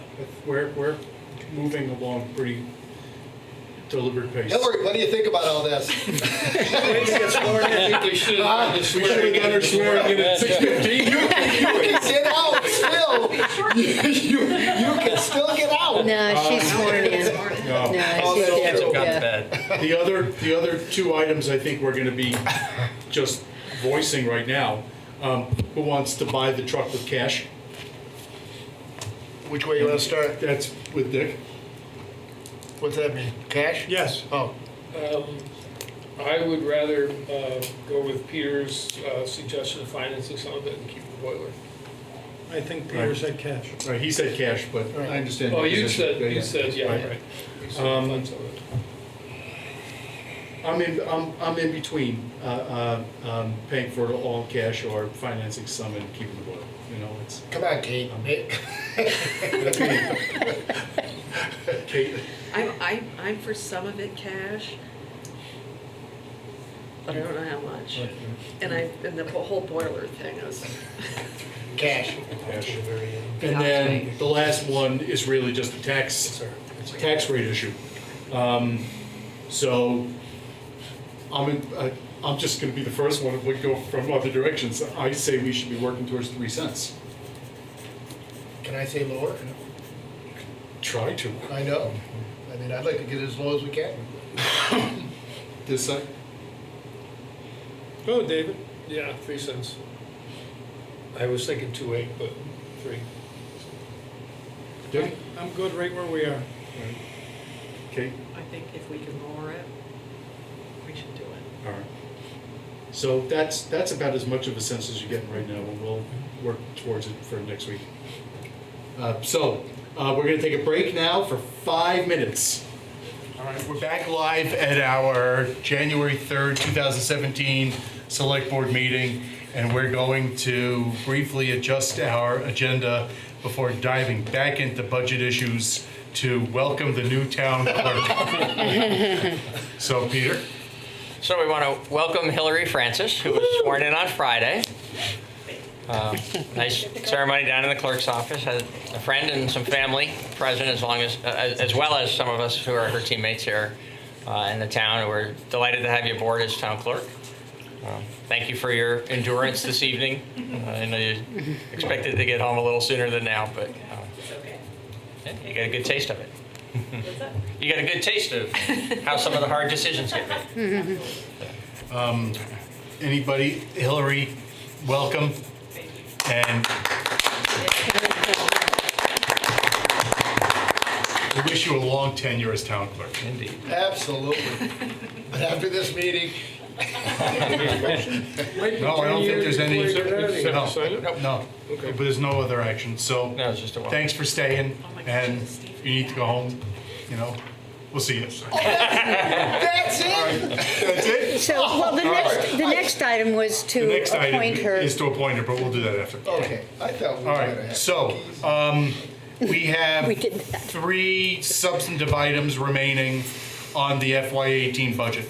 The first one is the parking fund transfer. So I think, Peter, you may have heard some little bit different sentiment from members of the board than what had originally been contemplated, as I understood in the memo, was kind of to leave it alone. Well, that's the advice you're getting from staff, but particularly in the scale that has been discussed here this evening and in the overall context of where we're trying to get to, if it was a consensus here to take that $20,000 more or less, we'll calculate the real number, but approximately $20,000 differential between the 2 programs, and decide to increase the parking fund transfer by that amount as part of this global solution, I think that's a perfectly defensible action. That end of the table? Yep. Agree with that? That Yeah. would take money from the parking No. fund? Was that? No, I would rather, we had a breakdown of the tickets that the police do that could come into general revenue, and the sweeper. I don't know if there are other things where we can identify the percentage of town uses compared to parking utility use, but I would rather we do the numbers and find out exactly what they are and just do that division as the accounting indicates, rather than, yeah, well, we got 20 grand, so let's pop that over there. I think Peter's saying that he's gonna do what you just suggested. Okay. That's the real numbers. 20 grand. Generally. Well, that wasn't what I was saying. No, I don't think it'll be another half hour, but, so here's, first of all, the parking fund is not rolling in dough. I think we need to accept that reality, that there's Exactly. a very large debt service payment that's made there every year to pay off the transportation center. When that disappears a few years from now, and it is only a few more years, I don't remember the exact year, but it's around 2021, something like that. At that point, then there's going to be some cash flow in the parking fund that allows this conversation to be a little more interesting. Right now, if you go too far down the road of, well, isn't that really sort of a general fund thing rather than a parking fund thing? And isn't that one too? What you're going to do is deplete the revenue stream to the parking fund such that the parking fund can't sustain itself. It's no longer an enterprise fund. Now it's being subsidized by the general fund. You're going to come around through the back door and collect the taxes that way. So I think that, well, I don't think. What I know is what we have brought you tonight is our best, judgment that at this point in time, given the totality of the circumstances, the parking fund transfer is calibrated about right. I'll change my vote. Okay, we'll do it in 3 years. Yeah, down the road, there's an opportunity to really look hard at that. Right now, I think what you talked about tonight is about as far as you ought to go, that $20,000 differential, because that's money that is sitting in the fund balance in the parking fund. Beautiful. Take it. All right, so looks like the plan is to take about $20,000 from the parking fund. Okay. All right, the next item is the town attorney. Peter, if you want to introduce that, please. Yes, in just 1 second.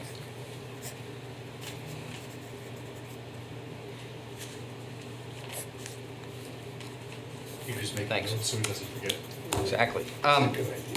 So, I should try that. Do we have a tape recorder? so the Kids. question arose, I believe at the last meeting, but within the last couple of meetings, about a couple of different questions. So primarily it focused on how long has it been since there's been, thank you for that. I didn't start it after No, we you put didn't that start together. it. All our recognition of Hillary and now this last discussion. Hopefully you had good notes. Welcome, Sorry. Hillary. Yeah, welcome, Hillary. And we got BCTV. That's true. We do have the BCTV recording. Thank you. So the question arose about competing the contract for town attorney services. And there was a related question that I think really was quite in passing, but if it turns out to be a substantive inquiry, then we can talk about that too. And I'd be happy to give you much more information on another night about it and brief information tonight. And that is the question of in-house counsel versus contract attorney. On that, I would just say my advice in passing, but it's informed advice, it's not from the hip, is we get both better value financially and better quality service by having a contract with a law firm than we would by going to in-house counsel and having an attorney and having to do all the support funding of all the different things that an attorney needs in order to function effectively. So I'll look at that further if you want me to at some point in the future, but I don't think that's going to be a worthwhile road to travel.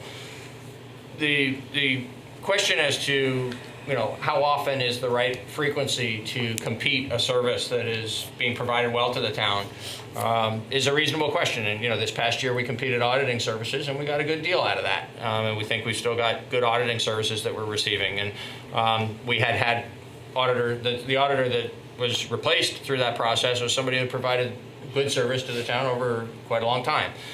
So it is prudent to do that from time to time. Whether this is the right time or not is a judgment for the select board to make.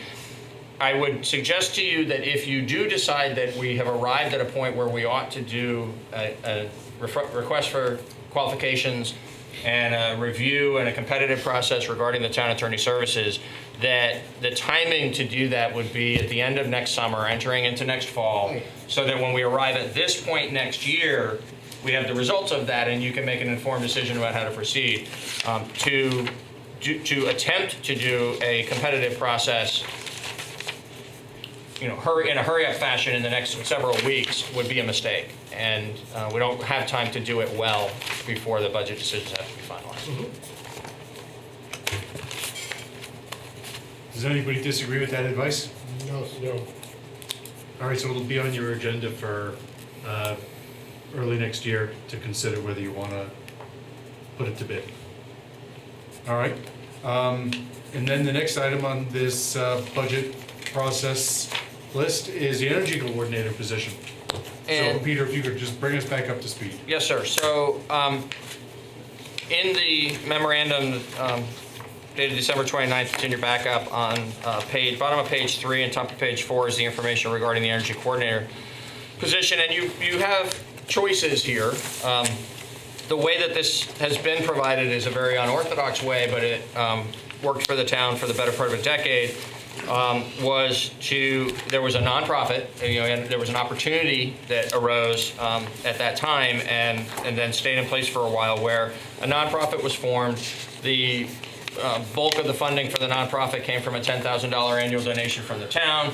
The person organizing that nonprofit was the energy coordinator for the town, Paul Cameron, and he utilized the $10,000 from the town and whatever other funds were being raised by Brattleboro Climate Protection to provide not only the services he provided to the town, but some other services to the broader community. There is the option, potentially, of doing that model again, but only if there's somebody like Paul who's willing to set up that nonprofit and work on a very cost-effective basis to provide that kind of service to the town. More likely what the town is choosing between is filling the position in a more traditional manner with a part-time employee who would be supervised by the town staff and paid a part-time wage without employee benefits. What we would pay such a person would depend on the number of hours a week they're going to work and what hourly rate we're going to pay them. We could look into that further if you wish for us to look into that further. Or to fill the position with a volunteer person where there would be no cost attached to it, so therefore no budgetary decision to make. And the person, if it was a volunteer, would more likely be supervised by the Energy Committee as they have been in the past rather than by town staff. In the memo, I identify a don't fill the position option. I have to tell you that when we were looking at a different question earlier today, we stumbled onto something that I apologize for that we hadn't identified this sooner because it would have affected the advice I provided to you in prior meetings, and this memo would have been different. The charter actually requires that there be an energy coordinator. So unless the charter gets changed, you don't have a don't fill the position option. What you do have, though, is the equivalent of that, I think, from a budgetary point of view, which is you could decide that you want that position to be a volunteer. Many of the positions that are set forth in the charter are volunteer positions. The select board makes a recommendation, and the town meeting makes an appointment. In some cases, the select board makes the appointment, and people serve at no cost to the town. They just provide volunteer service to the community. So while you don't have the don't fill position, it's the budgetary equivalent of just appointing a volunteer. And so that's your range of options for how to proceed. You've received some input on this from the Energy Committee, who would like to see you fund it either as a part-time position or a full-time position, or in the manner that it was funded over the years with the $10,000 donation. And it's a policy question for you to decide whether to include that $10,000 recommendation in this budget or not. I'm going to first call on Mr. Bosworth if he wants to speak. Thank you. Michael Bosworth, Energy Committee Chair. I have about a page worth, and I put this together with actually Lester Humphreys put a lot of it together as well. I've been the chair for 1.5 years. Lester was the chair for about 5 years. He actually worked with Paul longer than I did, so he has a lot to say here. I know this $10,000 is very enticing, especially in this very tight budget, but I want to just give an idea of the value we got from having this type of model, even though it's not an ideal model. Paul worked as a town energy coordinator for about 10 years. Well, this is an unpaid position. As explained, the town contributed to Paul's nonprofit organization. Paul's first project in 2008 was overseeing the Honeywell performance project for the town. By our calculations, after loan payment and contract costs, this project has saved the town approximately $30,000 per year, or $240,000 since 2008. Next, Paul concentrated on streetlight and electricity costs. Paul's first project was writing grants and overseeing the conversion of the lights in the parking garage to LED lights. This project saves the town about $5,000 per year at no cost to the town. Next, Steve Barrett came to Paul with a streetlight proposal from Efficiency Vermont and Green Mountain Power. Participation in the project required the town to develop a comprehensive streetlight plan. Paul, with the help of the Energy Committee, volunteers, created the required report. Tasks included talking to and visiting at night other Vermont towns who had switched to LED lights, making notes at night about every one of Brattleboro's 750 streetlights to determine which lights could be turned off and what would be an appropriate LED wattage if they are kept on. Working with the Safety Committee to make sure lighting requirements were met at all of Brattleboro's crosswalks. And finally, developing a town map of all streetlights for Green Mountain Power to use in replacing streetlights to the appropriate wattage. This project is presently saving the town about $90,000 per year. From there, Paul and the Energy Committee concentrated on all of Brattleboro's many streetlights and exterior lights that are actually owned by the town rather than Green Mountain Power. Using a $10,000 award for the best energy committee in the state of Vermont, Paul worked with Steve Barrett and town staff to identify and replace hundreds of old, inefficient lights. Paul was intimately involved with creating specifications, requests for proposals, and picking contractors. This project is saving the town approximately $5,000 per year.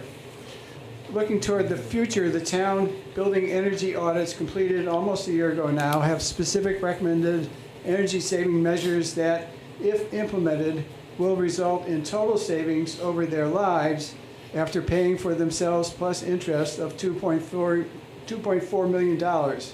I think those savings for some buildings will be less if the price of oil stays low for a couple of years, so more conservatively, maybe $2 million, just a guess. Paul participated in developing the RFP for these consulting services and with others, including town staff, reviewing the many, I think there were 15, something like 15 responses.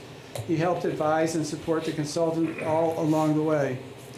Other projects that Paul oversaw are too numerous to count, but they include solar heating and heat pump and installation workshops and guest speaker lectures, volunteer in-home energy tours, volunteer weatherization work, and statewide energy committee efforts. Paul was a quiet, proud man, and these are just the projects that we know about. Clearly, Paul's contributions to the town were much greater than the small yearly paycheck that he received through the nonprofit setup, and they will continue to pay dividends for years to come. Moving forward is an open question. Present tasks that are beyond the Volunteer Energy Committee's resources are continuing the yearly gathering of energy data, and I think we actually have a very rich set of data right now. We have data for the last 4 years. I think it's a very good, actually, management tool. So also staying on top of and writing grants for future projects, implementing the cost-effective recommendations of the recently completed town building energy audits. So thank you, and I hope that's informative. I know it's a tough decision. Thank you. Thanks, Michael. The question is whether we're going to fund an energy coordinator position for the coming year. Anybody have any thoughts about that? Can I just ask one? Mike, is there anybody out there that's willing to step into Paul's position, or that you know of that's? We've had a couple of people express some interest. I have no good idea myself. You know, would they be as good as Paul? I mean, we'd have to go through some kind of process to talk to them and stuff. But there has been some interest, yes. Okay. Kate? I'm okay with doing it the way it's been done. If we want to give $10,000 to a nonprofit, I don't know if there's still a nonprofit. I don't know if Brattleboro Climate Protection still exists, but that's how I could support doing it.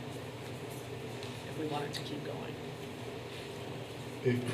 We've had, the last couple of years, we've had a couple, I remember the art committee came in once, I think another committee came in with some proposals for special projects, and one of the points that we made is, it's hard to see how you're gonna be able to do this without staffing, without somebody that's actually making a little bit of money and kind of responsible for coordinating it.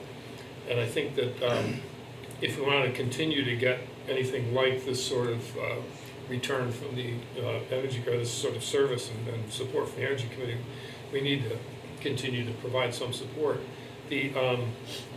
Just kind of do the broken record thing here, but this is, again, this is the only committee out of all the town committees, it's the only one that has a really positive effect on the tax rate. For instance, there's a planning committee, but we have a planning department. There's the development review board, but those things are seen. There are a lot of things that happen by committee with support of committee, but we have town entities that perform those services or perform those functions. With energy, we don't. It really depends on the work of this committee. And I don't think that just the work that's been done so far and the money that's been saved so far and that's going to be saved in the future just indicates that it's really worth this small investment. So I would like to continue it the way it is, and hopefully someone good you'll find somebody good, and there'll be a nonprofit to to act as the agent, and we can actually continue this in the same model. I don't want to hire somebody or create a new staff position. It's just, we get the service without having to take on those responsibilities. It's a good model, and it ain't broken, so let's not fix it.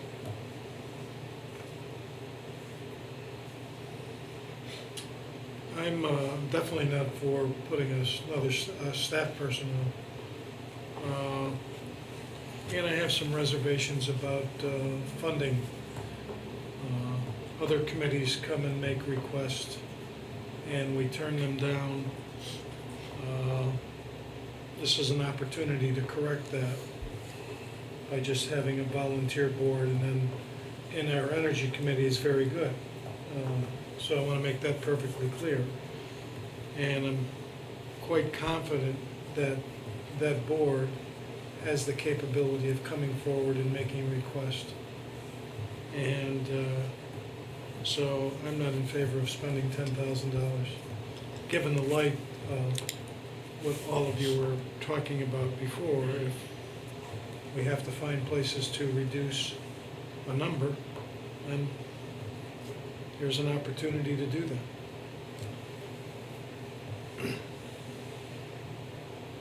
Don't have to. Oh, no, I'm in favor of the 10,000. I think it's money well spent. Paul did a fantastic job, and if we could find somebody to fill those shoes, it'd be wonderful. So I think it's a great token for us to put towards. I'd love to put more towards it, but I think I wouldn't want to reduce it by any. So I've got some concerns about the way in which the funding is requested and how it relates back to the committee structure.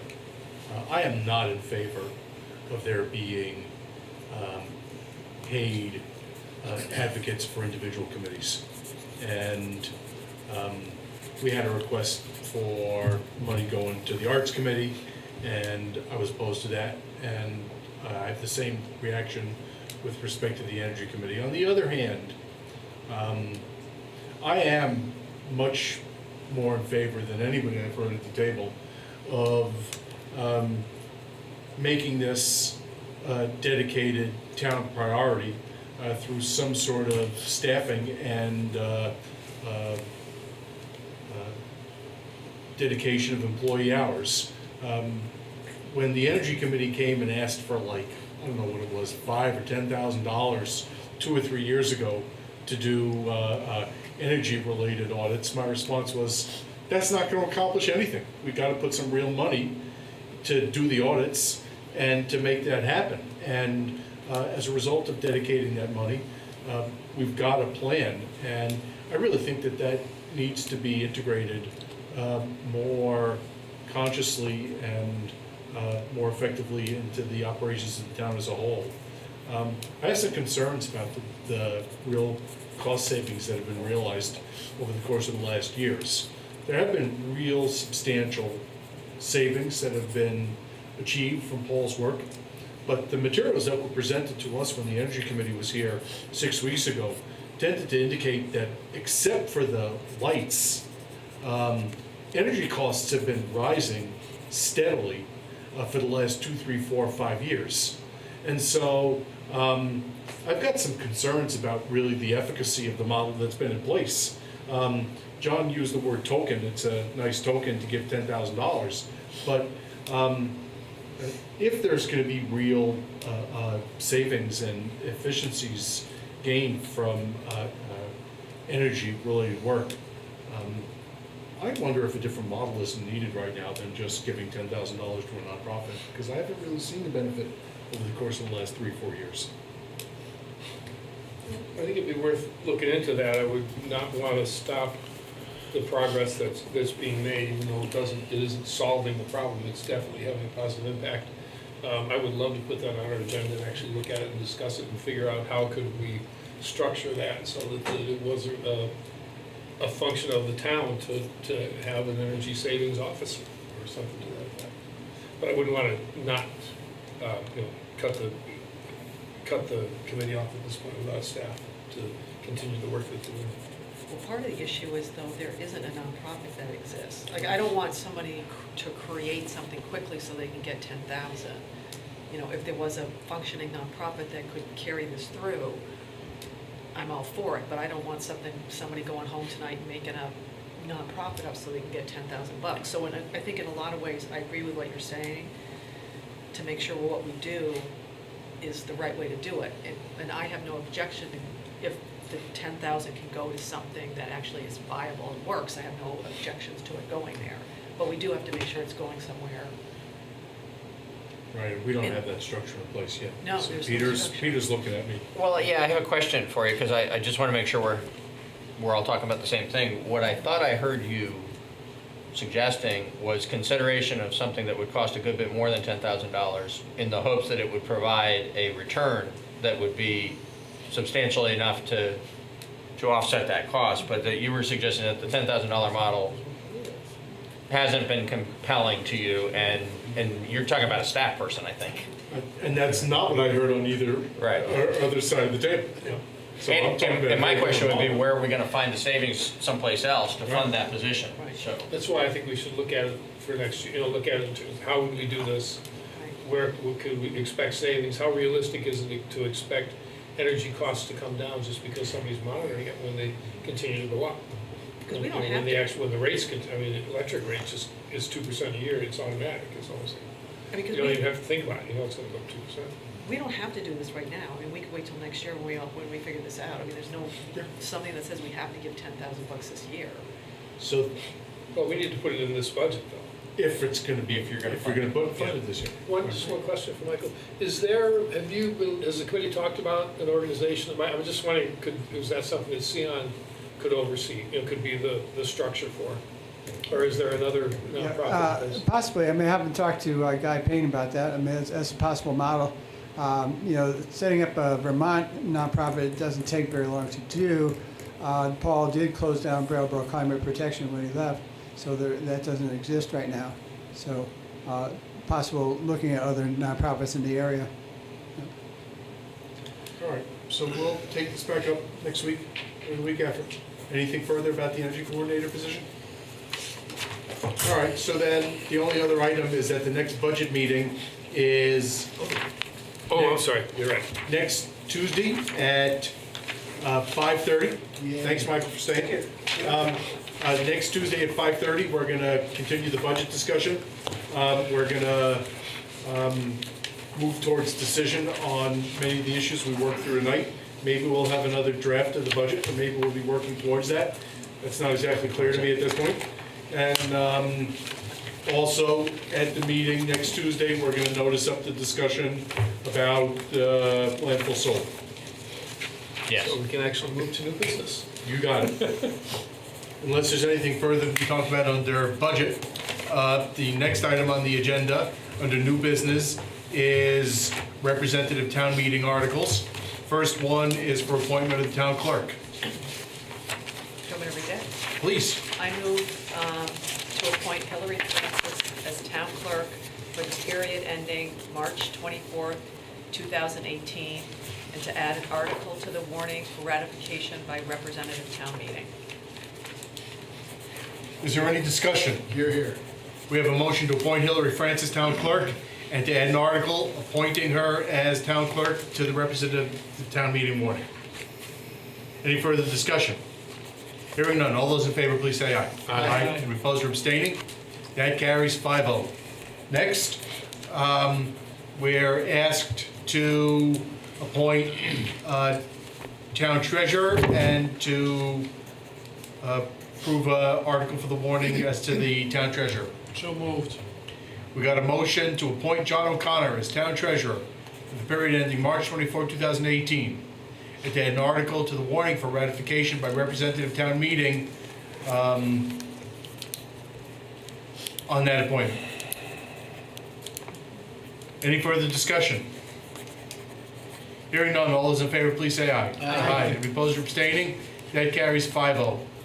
And then we're looking for a motion similarly as to Fisher and Fisher Law Offices. So moved. We have a motion to appoint Fisher and Fisher Law Offices as town attorney for the period ending March 24, 2018. And to add an article to the warning for ratification by representative town meeting on that appointment. Any further discussion? Hearing none, all those in favor, please say aye. Aye. Aye, anybody opposed or abstaining? That carries 5-0. Next item on the agenda. We're asked to approve a one-year extension of the contract with Fisher and Fisher at a 1.4% increase for a total of $104,000. We have a motion. To approve a contract with Fisher and Fisher Law Offices PC for a one-year term in the amount of $104,000. We have a motion to approve Fisher and Fisher's contract for $104,000. Any further discussion? Hearing none. All those in favor, please say aye. Aye. Any opposed or abstaining? That carries 5-0. Are you ladies doing okay over there? We are going a little fast. All right, we're skipping solar. We're doing that next time. Patrick, you want to talk with us about the scattered site grant, please? Sure.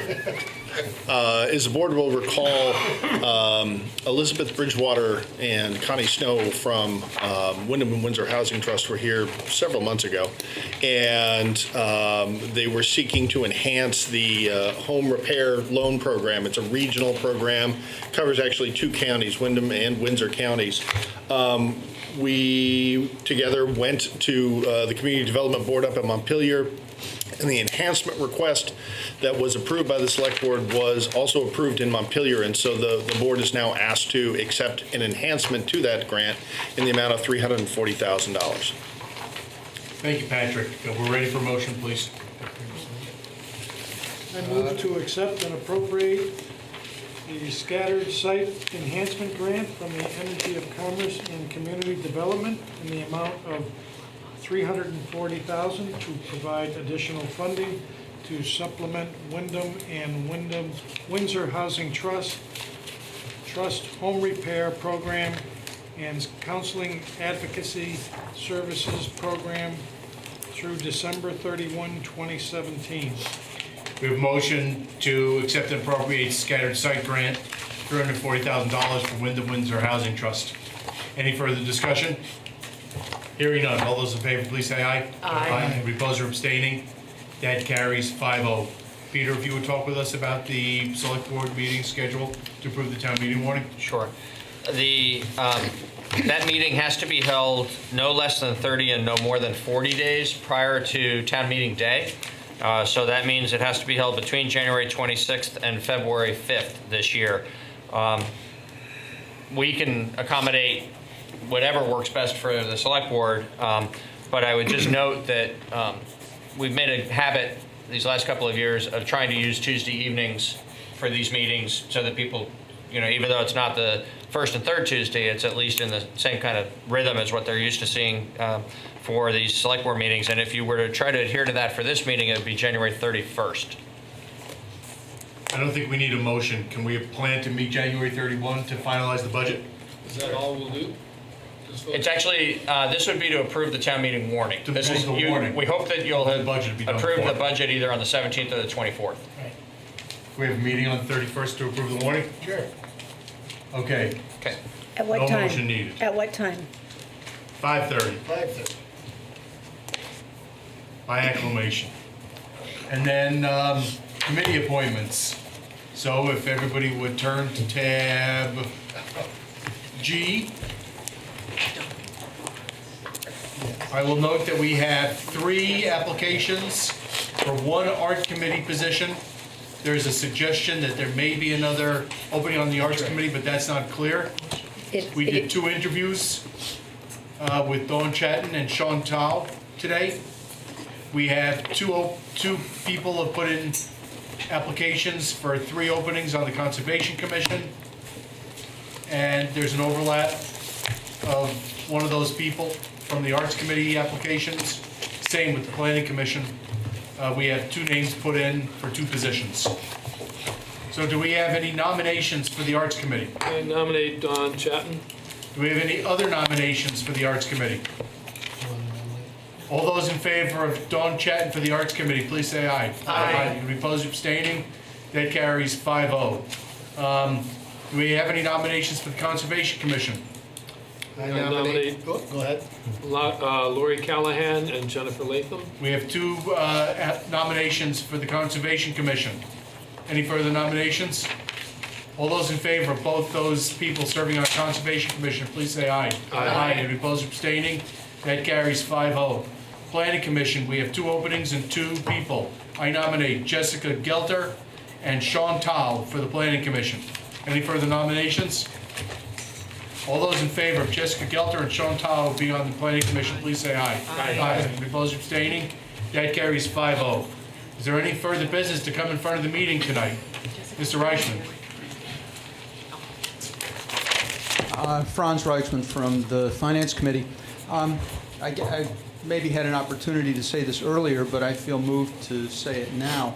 It's to relate a story from my medical training. One of my professors in medical school who was from Korea and spoke with a fairly thick Korean accent, which I won't attempt to reproduce. But he had this, he liked to quiz the students and residents who were in front of him on morning rounds.